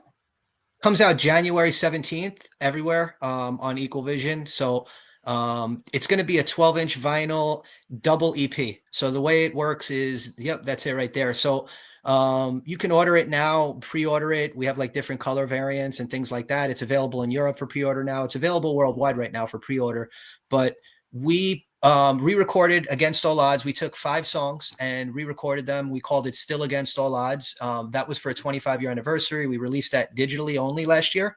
So the second half of this record, side B, if you will be Still Against All Odds that re-recorded. Yeah. And then the 6 songs for By Your Side will be side A. So we have 6 new songs and then the 5 songs from Still Against All Odds that got released digitally last year. And we like it because people that really never heard Shutdown or people that love Shutdown, either which way, can kind of get a taste of both songs, but the modern take. So they can hear the 20, 23, 24 versions of songs off Against All Odds, and then they can hear 6 brand new songs off Shutdown in the same vein. When you say it's a double EP, is that a double 12-inch? No, it's one 12-inch. So it's 6 songs on side A. With I see. I see. Okay. Right. And then on the side B will be Still Against All Odds. So 11 songs in total. Okay. I guess I got thrown because of the 2 variants that are shown in the shot here. Right. RS70 asks, is Shutdown considered a Brooklyn band? Definitely. I know it's hard to say that now and say, well, how many guys live in Brooklyn? You know what the answer is? None. Right. Two live in Long Island and one lives Right. in Jersey, and I live in Florida. But Brooklyn is forever a piece of us, always. I mean, all our families are still there, all our friends are still there. We're there all the time. We grew up and bought, the guys got houses and careers and families, and they live just outside of the city, just like most. But we do still consider ourselves a Brooklyn band, Brooklyn hardcore for life, and really this band was started out of the roots of Brooklyn hardcore, so we're very much a Brooklyn band. And is it safe to say, just going through the archive, and speaking of Brooklyn, was this Shutdown's first show? Yep, that was our first show. We talked about it on the first one we did with you guys, but coming up on the 30th anniversary, that actually is a picture. My best friend, who I grew up with, his name is Jason Otano, and went to like parochial school with him from kindergarten to 8th grade and lived 2 blocks away from each other. He was an artist. And I said, dude, it's my first show ever. I was 14 turning 15. And he was like, I'll draw the flyer. So this is like his artwork. And That's those 4 cool. guys on the bottom, that's actually supposed to be us. So like Jimmy, Steve, and myself is in that picture. And then Anthony, our original bass player, is in that picture as well. But that's actually a picture of 3 of the 4 current Shutdown guys, and Anthony, our first bass player. So it's crazy. Like, it's just wild, man. That was 30 years ago was our first show. That's amazing. And Dion says we still rehearse in Brooklyn. And we still rehearse, yeah. Yeah, but Buick City Film says all you Brooklyn dudes had their first show at L'Amour's. Oh my God, so true. It's so true. And that was the last show before it closed down. Oh, right. It says it there. Last local hardcore show. Yeah. Yeah. They closed down for a few years after that because the kid had Life of Agony had that show where the kid fell off the stage from the bouncer and passed away. Long story. I'm sure everybody knows it. Yeah, it's a sad story, but it was a bit of a mess, and that closed it for a while. And then they sort of came back. Like, didn't they sort of open it as this and as that? And they sort of like, it did. Yeah, a little bit. Exactly. Yeah, we actually played the new one with Biohazard. All right. But it was a weird show because, like, you're right, they had 2 rooms, and we were like, we're playing with Biohazard in Brooklyn. We were so psyched, like that was the pinnacle for us. And it was like, but then it was like, no, you're playing the other room, you're headlining the other room, and Biohazard's playing this. You'll go on right before them. It was like weird. I'm like, this isn't the L'Amour's I know. Yeah, 2 rooms. Well, I remember I don't know if it was the original, but I remember before they reconfigured the room a couple times. But I remember at one point it was a pretty damn big room. Oh yeah, you get a lot of people in there. I remember seeing Anthrax there. I saw Ace Frehley there. It was a big room. I didn't take note at the time. My earliest memories of going there were pretty vivid. I mean, Mike took me to a show there where Confusion, Crown of Thorns, 25 to Life played. Wow. But then I went to Soul Brains. I remember when Soul Brains came out. They didn't call themselves Bad Brains. They called themselves Soul Brains when Israel was playing with them. And they headlined a show there, and I went to that show. And I remember I had to be probably couldn't have been more than 14. Yeah. Yeah. Dominic says, Drew, you need to do a doc on L'Amour. Funny, I've been approached. Yeah. I've been approached about doing a doc on L'Amour. I was involved with a doc in some capacity with a doc that was started, and I was involved in a couple of interviews for it. The thing about a doc about L'Amour is it just seems like they kind of don't want it to happen. For whatever the reason, you could figure it all out yourselves, but there's a reason that there is not a doc about L'Amour. It's just one of those things that I think there's some forces out there that really just don't want that story to be told. So that's that makes sense. I think anybody that was there knows all the there was a lot of things happening behind the scenes there, as you know. Yeah, absolutely. Is the new Shutdown release by your side, is it the first release since Few and Far Between in 2000? Yep, it's the first one. Few and Far Between came out September 10th, 2000. We spent a year on the road touring off that, and then this is the first release since that. So it's almost a little over 24 years. Wow. And that was produced by Roger, right? Roger Moret? Yep. Roger produced that one, yeah. Big Blue Meanie Studios in New Jersey, which is also where Taking Back Sunday did their record. Thursday did their record there. They did a lot of cool little stuff there. Yeah. That studio was there for a while. And then I'm just sort of winding down the timeline. After that, you played a lot of shows. You did some Warp Tour shows in 2001, and then you guys kind of took a break for a couple years before you came back and played the Bowl. What sort of led to like taking a deep breath and taking a break in 2001? I think, we were trying to take a break for about a year. We spent a lot of time on the road. We were kids, full-time touring musicians. I mean, we weren't even adults, to be honest. We turned into adults on tour, being 21 and all that. But I think the guys needed to go back to school. I tell this story a lot. I did not want to go back to school, so I went to Florida, hung out with my grandparents, and 2 months later got an offer to live in an apartment here. And when the guys were staying into another semester of January, because college is broken into the first semester and second semester, I said to myself, you know what, I'll sign a lease with my friends and live in an apartment here. Sure. And then, as we always say, this is just the easiest way I say it, life gets in the way.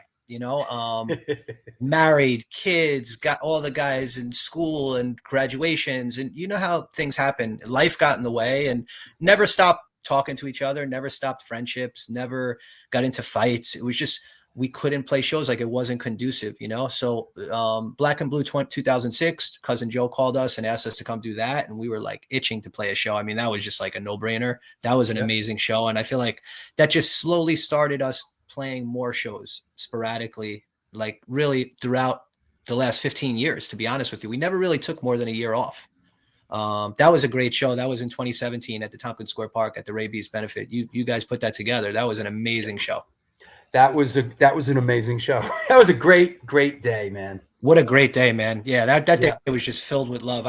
I talk about that day and get goosebumps. It was just such a cool day. And from the first second I walked into that park to, the second I was leaving it, that day was so filled with so much positivity. It was such a cool day. Yeah, those first couple of shows we did in the park. The first one was the Dr. No benefit, then the Ray B's thing, and then the Jimmy G benefit with the Mighty Boss Tones. Caught lightning in a bottle 3 times. And then of course there was the big banger, like four shows in a row, man. It was pretty incredible. That Warzone set that where Walter opened up with the acoustic song. Yeah, that set was like, I could literally, I go back, I have it saved. Like I could watch that Warzone set front to back, like all the time, like every day. Like that was so effing cool. Like, damn, what a great day. Yeah, Todd Youth was a big part of it. Have you seen your Hardcore Legend trading card? Have you seen this? Yes. Yeah, that was really, really cool. The guy on Instagram approached me and asked me if I would be cool with it. And I was like, dude, of course. Like I've seen them before, to be honest. I've always kind of, when I saw the other ones, I was like, damn, this would be really cool if he did one for me. And he had hit me up and I just thought it was so cool. So many people, it's so funny. Like my kids couldn't care less about like a lot of the musical stuff that I do. I could like travel to other countries and it's not cool. I showed them this trading card. I was like the coolest dad in the world. Yeah. Like, damn, you got a trading card? Dad, you know, like Pokemon and Yu-Gi-Oh, like that kind of trading card? And I'm like, there you go. Like, yeah. Right. Dude, it's awesome. Awesome. That's the type of thing I could pass to my kids. I love it. Yeah. Hey, listen, kids are interesting. It's like you're cool and then you're not cool, but then then it comes back around and you're cool again. That's what I hear. I'm in the not cool phase right now for the teenagers. Are you? So it's, how old are they? How old? I have 4, but the boys are 15 and 17. My girls are 10 and 2. So the 15 and 17-year-old boys, like, nothing I do is cool to them. Like, I mean, the 15-year-old is a skater, so he's starting to come around a little bit. Like, he's like, okay, I kind of understand. I get this hardcore music, but yeah, it's just like nothing I do. It's just funny, and everybody's like, just welcome to being a teenager. It'll come back around. You will be cool again, my friend. I hope so. One can only hope. Yes, you will. Absolutely. I show my son the video. I'm like, dude. He loves to skate, like my 15-year-old. I'm like, dude, check this video out. I'm like, skate park, Coleman Skate Park, playground. Like, dude, check this out. It's got views on YouTube. He looks at it. He looks at it. You know how kids try to like, they look at it for 5 seconds, like, oh, that's really cool, Dad. Here you go. Yeah. Well, I think, and I think that Bill Jarbo says, hey, great to see your face, Mark. 30 years since your first DC show. Yeah. Bill booked that show, man. I've known him Is that a long right? time. Yeah. And you know what's funny? Bill sends me a message like a month ago. I had no idea this guy lives in Florida. He booked the Super Bowl of Hardcore in DC. We've played that a couple times actually. And what the funniest story about the whole thing is there's a club here, Drew. It's called Revolution. It's on Las Olas. It's a big club. That's his club. He owns it. Oh, wow. I had no idea. So Bill lays under the scenes. He doesn't like book shows. He's not a promoter. He just kind of like the guy behind the scenes, but he messages me. We're like neighbors. Bill lives like, within 20 minutes from me. So shout out to Bill Jarbo, man. We played some very, very memorable DC shows back in the late 90s and early 2000. There's a lot going on in Florida with a lot of New York people are down there these days. Dude, it's wild. Yeah, it's wild, man. It's wild. I'll probably end up down there eventually. We'll see. If I ever get out of this rent-controlled apartment. Listen, Kings Point has a condo with your name on it. You just got to turn 65 first. Kings Point, funny you should bring that up. I mean, did we talk? My dad was right across the street in Huntington Towers. Yeah. And my brother's right over there. That's why I said that. But okay. But I actually thought your dad was in Kings Point. That's why I said that. But yeah. No, he was across in the lakes in Huntington Lakes or Huntington Towers.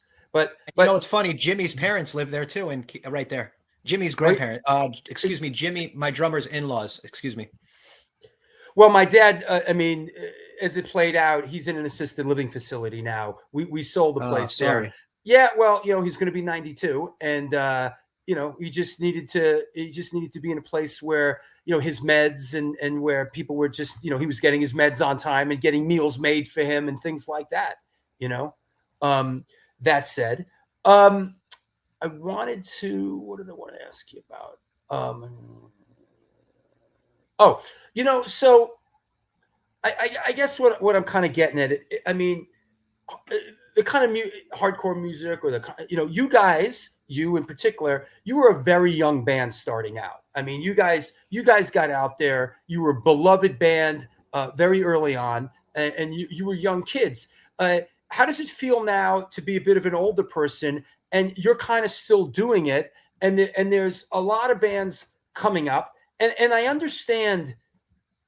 Like your son and because I'm in this game a bit, and new bands just want to fuck with new bands. New bands just want to play shows with their friends and that are promoted by their friends. And I'm not saying everybody, but it's an interesting world that we live in now. Whereas I for a while there, it was definitely us against them. It was just one hardcore scene. And now when people ask me, hey, what's up with the hardcore scene in New York? I'm like, which one? There's five of them in New York. Which one are you referring to? So any sort of perspective on sort of being a little bit older now and sort of being still in the game?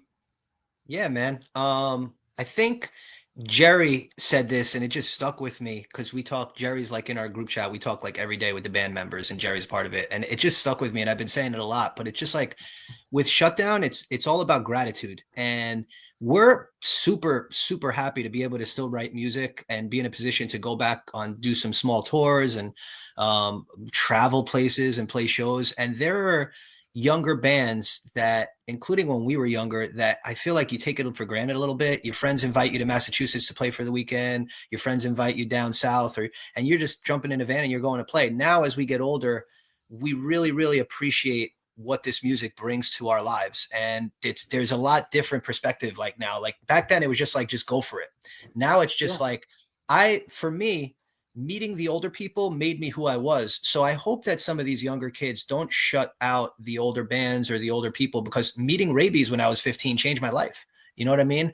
In no way am I Rabies, but I would like to meet some of these younger kids to kind of communicate, like connect with them, because I know I would connect with them. I know what that feeling is when you're young and just love this music, because I'm old and still love this music. But the perspective now is really just to open ourselves up to everyone, not just I think there's a connection with people probably between like 30 to 50 with Shutdown now because we grew up, but we really do want to connect with these younger kids, not to say like we think we're younger, just we play fast, positive hardcore. That's timeless, like young, old, whatever, like that kind of music is timeless. So if you're into that thing, like you'll probably dig Shutdown. Yeah, that makes sense. And all that makes sense. And I can relate to that just in singing for Incendiary Device at this point, and getting out there and playing shows. It's an interesting. Not easy. It's not easy, man. Like I'll tell you, Drew. Like you could probably relate to this. Like I'm like you. I'm like the mouthpiece for the band, and I'm talking to people, setting up shows for next year. I had promoters super cool to me. They were not, in any way dicks to me, but I've had promoters come to me and actually, in a peaceful way, say, you know what? I wish you guys the best. We don't book legacy bands. And I turn around to them, I go, what's a legacy band? And they're like, oh, you guys are a legacy band. You've been around too long. I'm like, yeah, we don't look at ourselves like that. Like, to me, you could consider us a new band trying to work our way up again. I don't want to be shut out from a promoter or playing a place because they consider us like too old. You know what I mean? Hardcore is timeless. Like, just give the record a listen. You'll hear it. It has nothing to do with age. It has everything to do with perspective and, just the message in the music. You know what I mean? So I've had my own run-ins where it's like, trying to put the band back on the map. We're doing a lot next year. We're going to different countries. By the way, Sab, I have a contact in Chile. I think they would love to see you guys there. But it's good. It's good. We're going to Chile. We're going next year. We're going to Santiago. Oh yeah, yeah, right. So we're doing South America next year. So just like, I hope that these new promoters or younger generation hardcore kids understand that it really is a mix. To respect the older guys. You don't have to, jock them in any way, but just show there's like a mutual respect. Like these younger bands are awesome. The scene is thriving right now, but I think if we all came together a little bit more and worked within one another as one big group, I think it's kind of like everybody wins. You know what I mean? Yeah. You mentioned, legacy, the term a legacy band, and to sort of go one little bit step further with it, that's interesting. And Sean Brennan, by the way, plays guitar in Incendiary Device.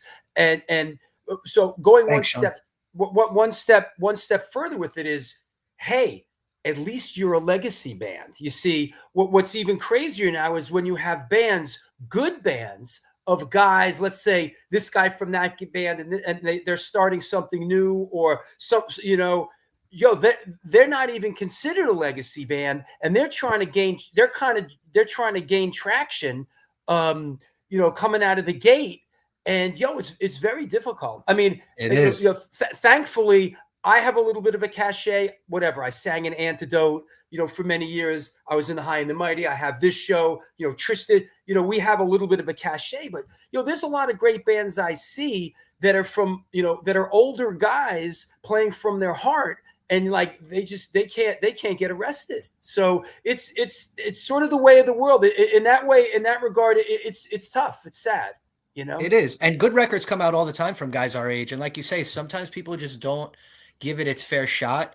I'm trying to put ourselves in a position now with this record where, for the first time, I think in our history, for me personally, for myself, I fucking love what we did. And I was always like that critic of the band. I was like, oh, I'm not crazy about the production, not crazy about the way this came out, not crazy about the way my voice sounds. On this, I'm really proud of it. So I feel like I have all the like ammunition mentally in my brain when I'm talking to people that I can, and people hear it like I'm talking about the record. They're like, dude, you really into this? And it's not like overhyping it. It's literally like, we are so into this record because of the positivity, because of the messages behind it, because we got our kids involved in it. There's so many special elements about the record that I think the authenticity of it part kind of will stand out on its own. But I'm just trying to get us in the door right now, Drew. As you know, that's the hard part. So it's like, you're awesome. And I have my old connections just like you, and everybody will always answer the phone. I can call Vinny Stigma tomorrow. He's in Europe now, but like Vinny Stigma will always, literally, I can always reach out to him and talk to him. And I can always, like Jimmy G, Roger is a phone call away. Freddie is a phone call away. So like, it shouldn't be like that sometimes with the generation gaps now with the younger bands. Like, there should kind of be, like, as cheesy as it sounds, should be one united hardcore scene, regardless of subgenres. You know what I mean? And I kind of am learning about everything now as I market, so to speak, the new record with all younger people that don't know me. Yeah. Well, welcome to the party. You know what I mean? It's like, it's an interesting, the topography. The topography out here is very interesting right now, but I do feel like, hey, we do what we do because we love it, and we keep that's marching on. It's not you Shutdown or Incendiary Device, or and I'll even throw in some of my friends' bands, Silence Equals Death, or Fire is Murder, or Kings Never Die. All those bands. They're doing it. These are guys that are doing it because they inherently love it in their hearts. It's not about, hey, let's do this for, let's make some money, or part of the expression, let's get laid. Because yes, I can assure you, neither of those things happens in hardcore. Right. Better let go of that. If you're not doing it because you don't love it. I mean, like, listen, this is the cool thing about hardcore. I don't think who does hardcore that doesn't love it. Like, this music is really like something that has to come from your heart. And pretty much, thankfully, every show I go to, at least the bands that I see, if I'm not into the band, you could tell they love this music. Sure. Yeah. It's therapy. That's right, Sean. Oh, definitely. And thank you for reminding me, Sean, because you said something before, Mark, that just reminded me about when you were doing it when you were younger. It was just so exciting to be doing it or whatever. But for me, and I'm sure you can relate. When I'm doing it now, it's very therapeutic. It's like, I can't wait. I know. We're playing on Saturday up in Connecticut, and I'm looking forward to it. In a certain regard, it's an incredible release. I've learned to sort of, build my life around this. I can't wait to unleash on Saturday and just let it all, not just be up, and just let it out. It's at this stage of the game, I've learned it is an incredible emotional and therapeutic release. Oh, it never gets old. And I'll tell you, since By Your Side was released about a month ago, it's like kind of like getting messages from old friends, and it's just like I'm excited about next year. So like I'm on the phone every day now planning 2025 for Shutdown. It really is like a second job for me, just navigating the future of the band next year, because we're going to be doing a lot of touring. And it's like if you don't get the goosebumps, if you don't get the butterflies, then play another music. Because I'll tell you, like, even to this day, I couldn't care how many people are at the show. Like that right before you go on stage and play a hardcore show, like I will tell you, like that feeling that you get, that adrenaline that probably like an athlete gets before he takes the field or the court, that never leaves. And it's just a good, like you say, it's therapy. I've just been riding this high since the first single came out for over a month now. It's just when you're happy and it's just inside, and naturally it just all good things tend to happen around you, and my wife will tell you, like, this record has brought out some really cool things for the band, and just overall mental health for me has been at its best, because just so many things are happening for, in a positive direction. Yeah. And you mentioned sort of getting out there and working the phones a little bit and trying to map out the future. I love how Rebellion is booked a year in advance. It's all the festivals in Europe. It's crazy. Yeah. We just booked a whole tour for August of 2025, and half of them are festivals. And it's like, it's a matter of fact, what I was told is after this month, the festivals are booked till 2026, which I'm like blown away by. I'm like, wait, what? Right. That's wild. Do you? We're excited to play this one. Yeah. Do you handle your booking like that? Or is there a booking agent in Europe? Or like, how does Shutdown get booked over there? So we have Stronger Bookings in Europe is our agency. Our good friend Martin, he's the singer for No Turning Back. He runs the agency. He has a couple of partners. They also do the Revolution Calling Festival, which is happening next week, which, as you saw, the crazy lineup. We're going to probably be doing that next year. Yeah. Oh, it's sold out. We played it in 2019, had the time of our lives. Shout out to Stronger Bookings. We did a tour last summer in Europe with One King Down and No Turning Back for 10 days. We went to 9 countries, had the time of our lives. Stronger's been doing really good things for us. Next year is a big one for us. I can't announce it, but we're working on something. It's not official yet, but we're in discussions with a very big New York hardcore band to tour in Europe in April. So I hope it works out. If it works out, it works out. I really hope it does. And I'll be talking about it very soon. We're going to Europe in August. And then next November, another iconic New York hardcore band that I'm sure everybody loves, looks like we'll be doing some stuff with them leading up to Revolution Calling Festival. We'll be doing Revolution Calling Festival 2026. So excited about that. If all goes well, we'll be in Europe 3 times next year. That's the plan. Wow. Sounds like you guys are going to be busy out there working it. Hey, let me let me take a sponsor break, a quick one, talk about a couple upcoming shows that we have, and then we'll come back. Let's continue, and we'll take some questions from around the world, okay? Awesome, man. Thanks. See you in a minute. There you have it. This is the new music show, the New York Hardcore Chronicles Live. Our guest right now is Mark Scado from Shutdown. We had Sab Grey on from Carr. We are sponsored by blah, blah, blah, blah, blah, and 126 Hardcore Clothing. They're a streetwear brand for restless individuals who don't compromise. They're about being positive, spontaneous, and true to yourself. For years, they experimented with several printing methods and materials and collaborated with a large number of designers and illustrators, always giving room for fresh perspectives while retaining the hardcore attitude. Get in touch with them and ramp up your game at www.126clothing.com. Last but not least, speaking of Vinny Stigma, Joe Ramini, Vinny Stigma's cousin, the Texas Silver Rush. They're a jewelry design firm and boutique store located in the birthplace of the Texas country music scene in Fredericksburg, Texas. They specialize in working with musicians in all music genres to design and create unique one-off pieces, as well as style them for stage, album covers, promo photos, and social media exposure. Their client list includes Rock and Roll Hall of Famers Greg Rolle, Ringo Starr, and of course, Agnostic Front. Information and online sales are being taken at their Facebook and Instagram pages, and of course, www.thetexassilverrush.com. Hey, want to mention a couple of upcoming shows. This Sunday, a couple days from now, November 17th, DC Hardcore represent Mr. Steve Paul Carey from Artificial Peace, It's Missing Rungs, Marginal Man, and Assault and Battery will be on the show. 1 week after that, when I stepped on stage at Live Aid, Daryl DMC McDaniels will be on the show. A week after that, it is the epic landmark 350th episode with Thurston Moore from Sonic Youth, celebrating the release of Sonic Youth, a Memoir. A couple days after that, Carl Agel, I got to get this straight, from Corrosion of Conformity, Leadfoot Seizure, Lie Heavy, The Skull, and Legions of Doom will be on the show. Brian Slagle from Metal Blade Records on Sunday, December 15th. Renee Mata, musician, music exec, producer, on December 18th. This was a score. Sunday, December 29th, West Beach of the Plasmatics will be on the show. Get your shoes and socks on, kids. Sunday, January 12th, Matt Henson of Noise will be on the show. Hey, we talked about doing this when we had Danny Boy from House of Pain on, a Delta Bravo urban exploration team show where we kind of do all the locations.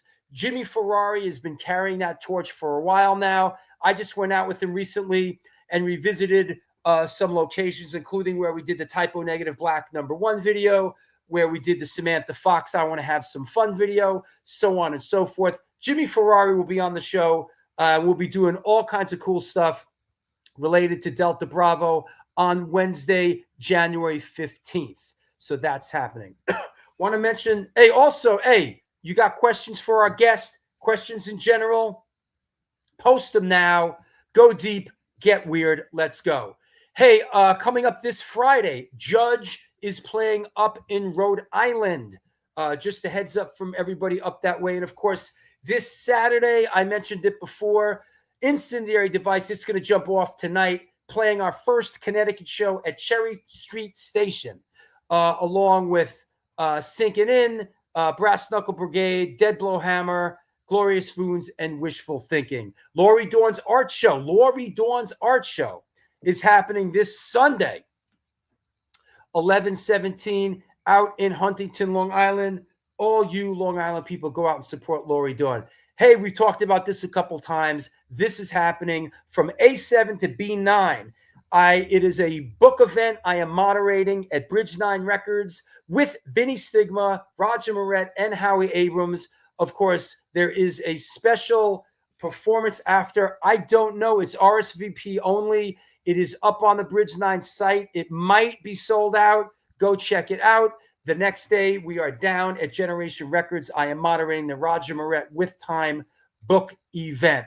Friday, December 13th, it is a free holiday show we are doing at Our Wicked Lady in Brooklyn, ID, Ancient Domains, End of Hope, featuring Davey Gunner of Kraut, and Ill Raised. We're talking about bringing somebody else on the bill. More shall be revealed.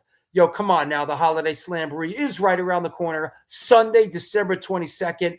Non-residents, My War, Fire is Murder, Shoot to 5, and Serial Poets. This is the big banger. Bring that booger-eating kid down. Bring that nagging wife, grandma, grandpa, slap happy, grandpappy. Everybody is welcome.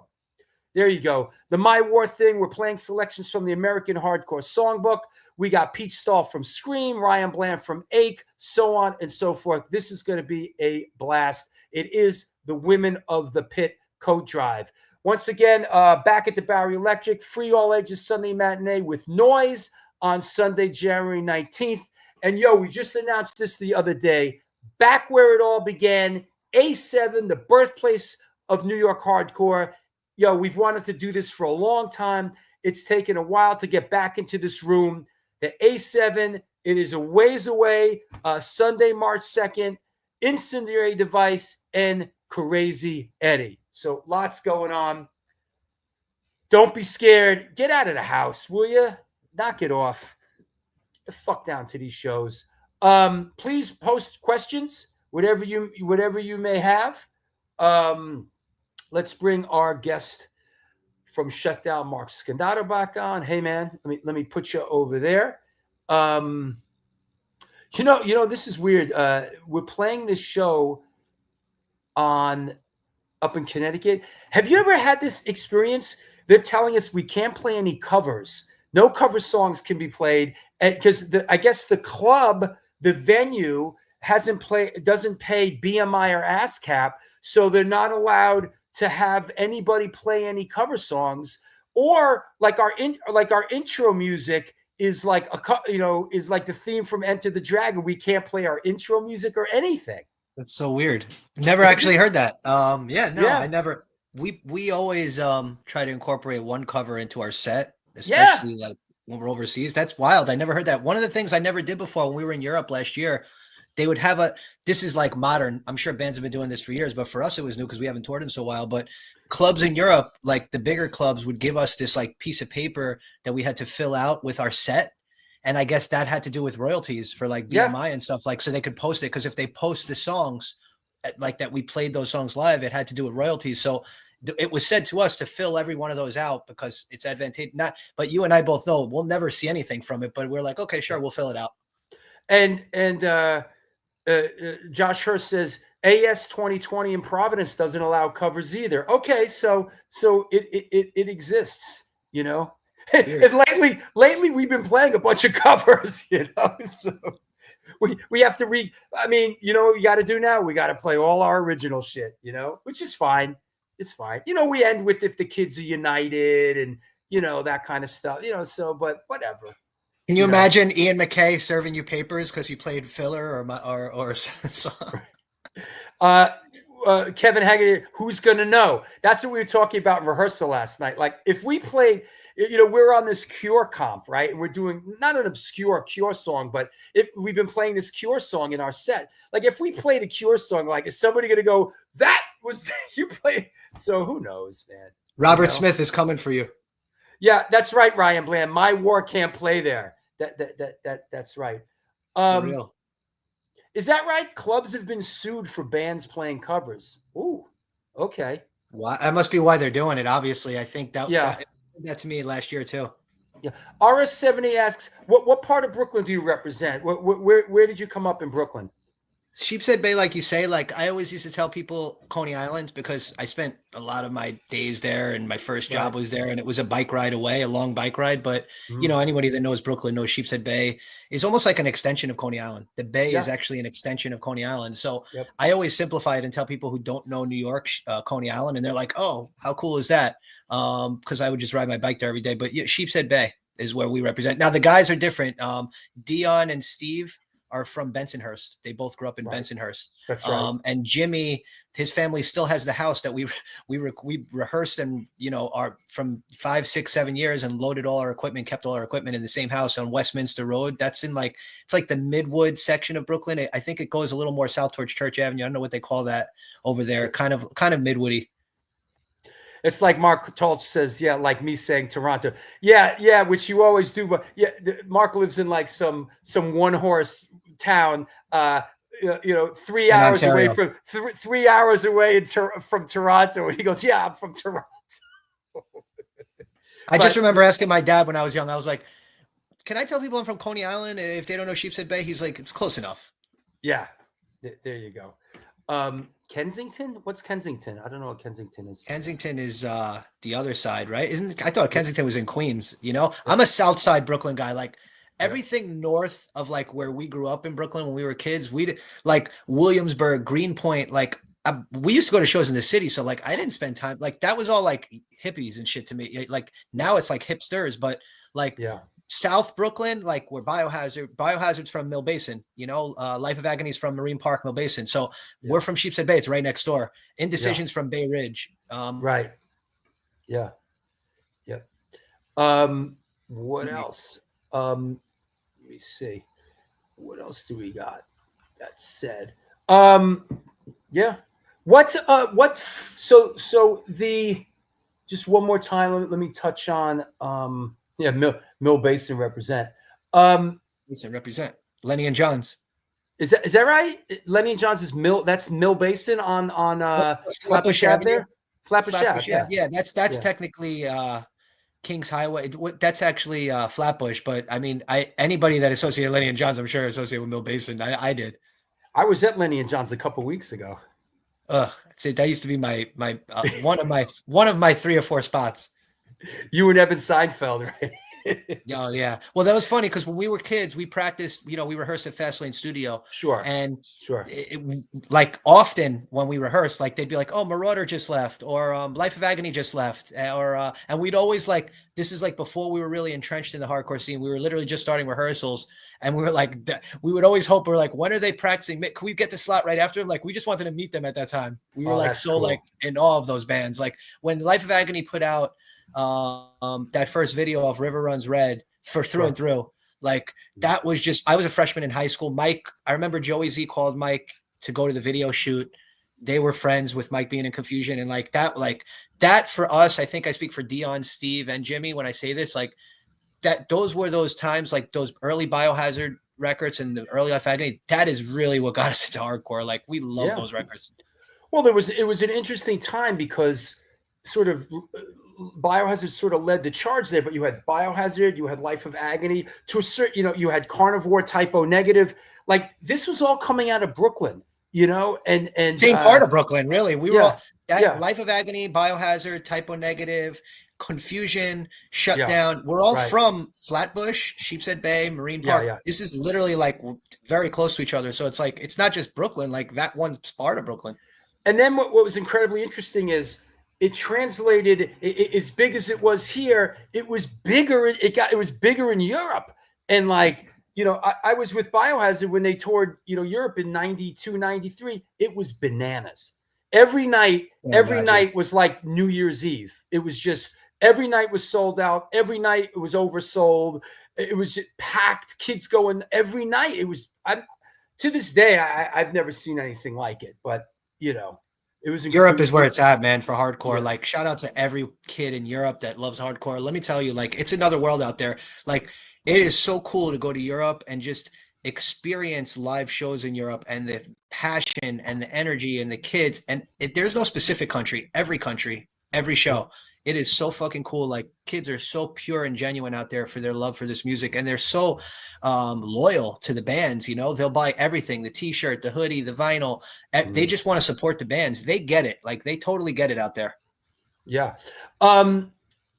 Joseph K asks, and I know we've gone over this ground before, but it's worth asking again and getting your take on it. Did Shutdown play Bond Street or Castle Heights? Never played Bond Street. I've been to shows at Bond Street. It was some of my first shows my brother Mike took me to were at Bond Street Cafe. I saw 2 shows there that were just incredibly violent and fun. And then Castle Heights, that we were like a home band there. That was my brother's club. So we played there, I'm going to guess and say at least a dozen times, but we had our Striving for Togetherness EP release party there where my mother made baked ziti. and like we gave free food out to like the club. Anyone that came to the show, we played many shows at Castle Heights. It was definitely Queens was a second home for us by far. Yeah. It's made lifelong friends. Like Phil from Irate, shout out to my brother Phil. Yeah. All the guys in EGH, all the guys in Billy Club Sandwich, all the guys in Denied, every band that played Castle Heights became lifelong friends with Shutdown, and Phil's one of my best friends to this day. I mean, I met him at Castle Heights, so a lot of lifelong friendships came out of that little bar. Here's one I like. Hold on. This one, because I think, is this the one? I know there's one flyer that has like 3 Scondotto Brothers bands on it. I think this one has 2, right? This is that's John's old band, Tony Stark. That was that was a show. There was so many different flyers. One of the things back then, you had like 3 or 4 different variations of flyers for the same show. So I've seen this show on a whole different flyer. Yeah. But Cast Iron Hike was a really good band on Victory. I really liked them. They had that Only Living Witness kind of sound. Listen, Castle Heights was fun, man. Every show was packed. Kids were cool. It was definitely a different vibe than going to a Brooklyn or a city show, but everybody's a lifer that used to go to shows there. Everybody's still around from Castle Heights. Most of those bands are still playing, including Everybody Gets Hurt, who just went over to Europe, including Billy Club Sandwich. Shout out to Martin and everybody in Billy Club. Like, all those bands are still playing. And of course, No Redeeming Social Value was like a brother band to Shutdown back then. Oh, wait, I just as you said that, this came up. Boom. Yeah, that was the record release. That was the Striving for Togetherness record release party with Mike, my brother Mike's band, and Human. Shout out to Mike and Inhuman, of course. I mean, there was no literal and metaphorical brother band closer to us than Inhuman. And that was a great time. That show they had to stop letting people in. There were so many people there. Wow. And I remember my brother came to me and he's like, I can let 10 more people in, but he's like, the fire department's going to shut it down. Like no pun intended. Like, they're going to come. He's like, Mark, I can't let any more people. I mean, it was so awesome. Like I said, we gave out food. We had trays of baked ziti. Everybody got free food at that show. Incredibly fun time. It's on YouTube somewhere. Castle Heights was a legendary spot. Today is well respected and spoken about on a lot to younger kids know more about Castle Heights.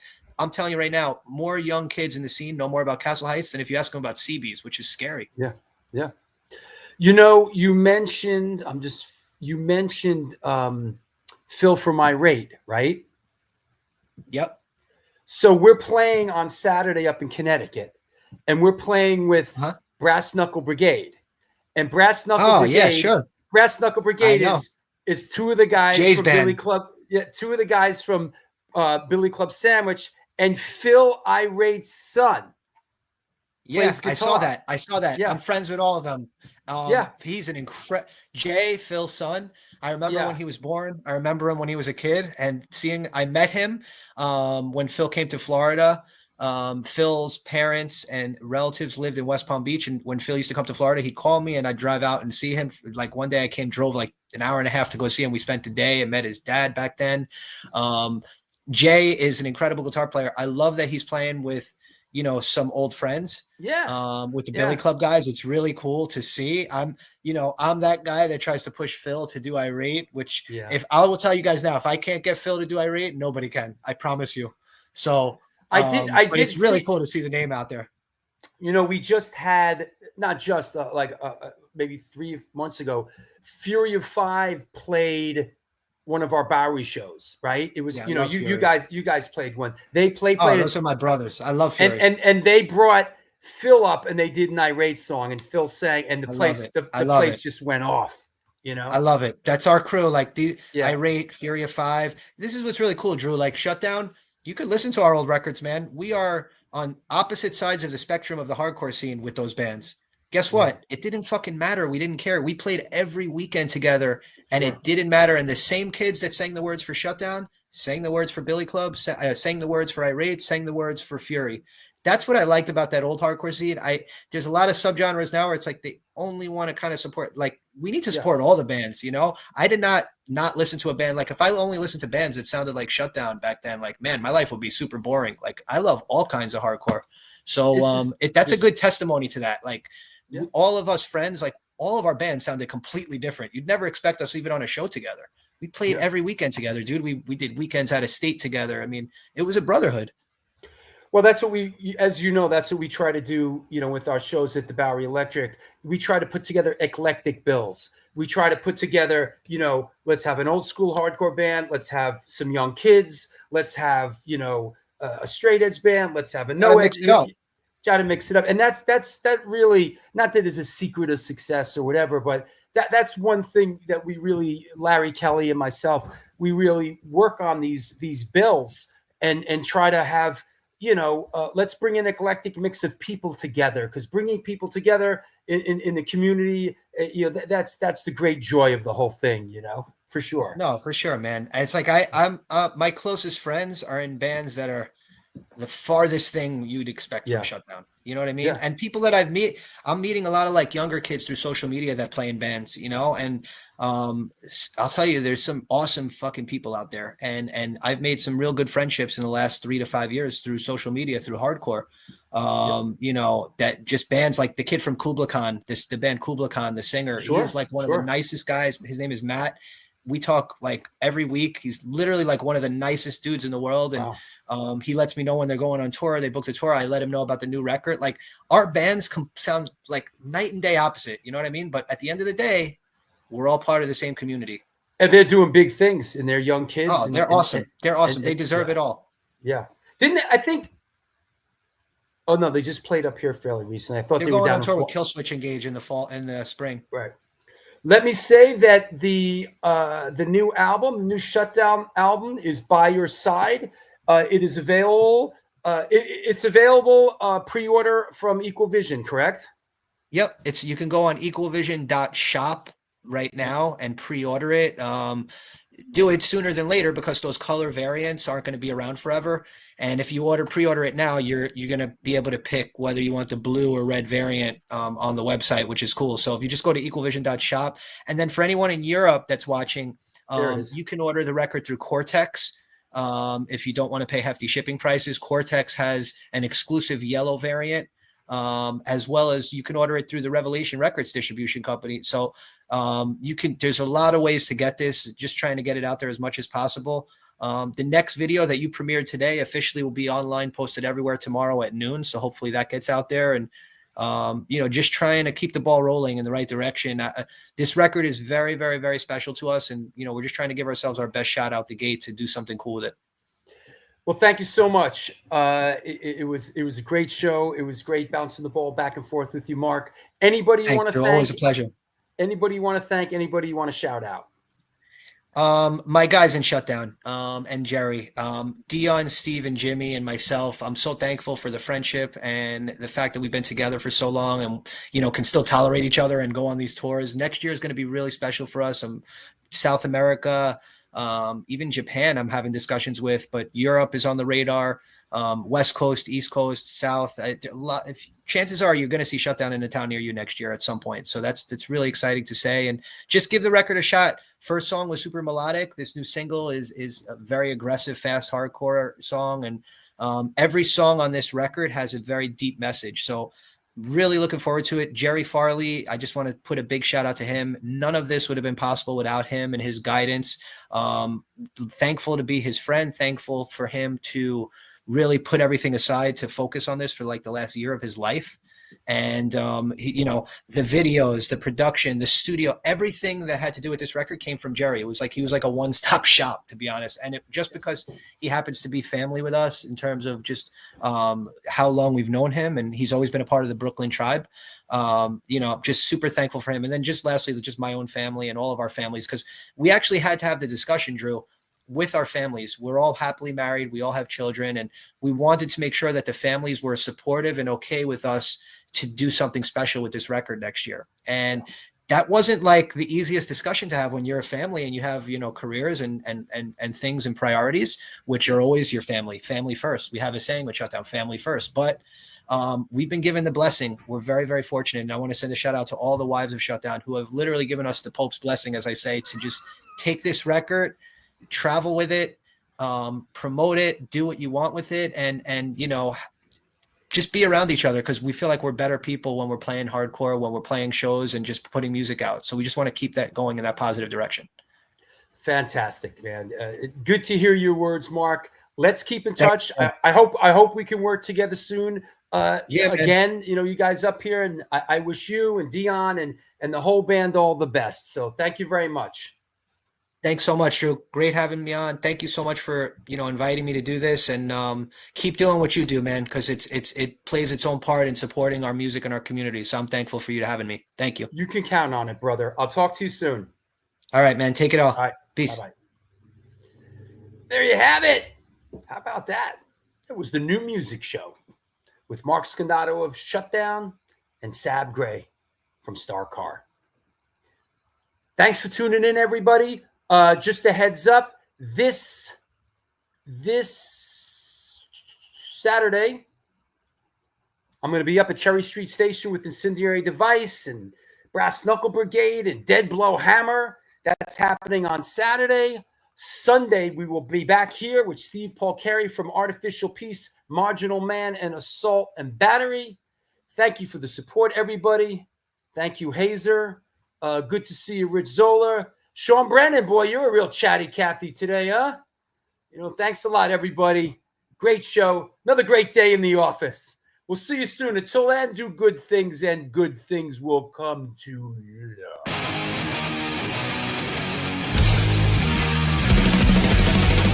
Conditioned by indoctrination, conditioned by society.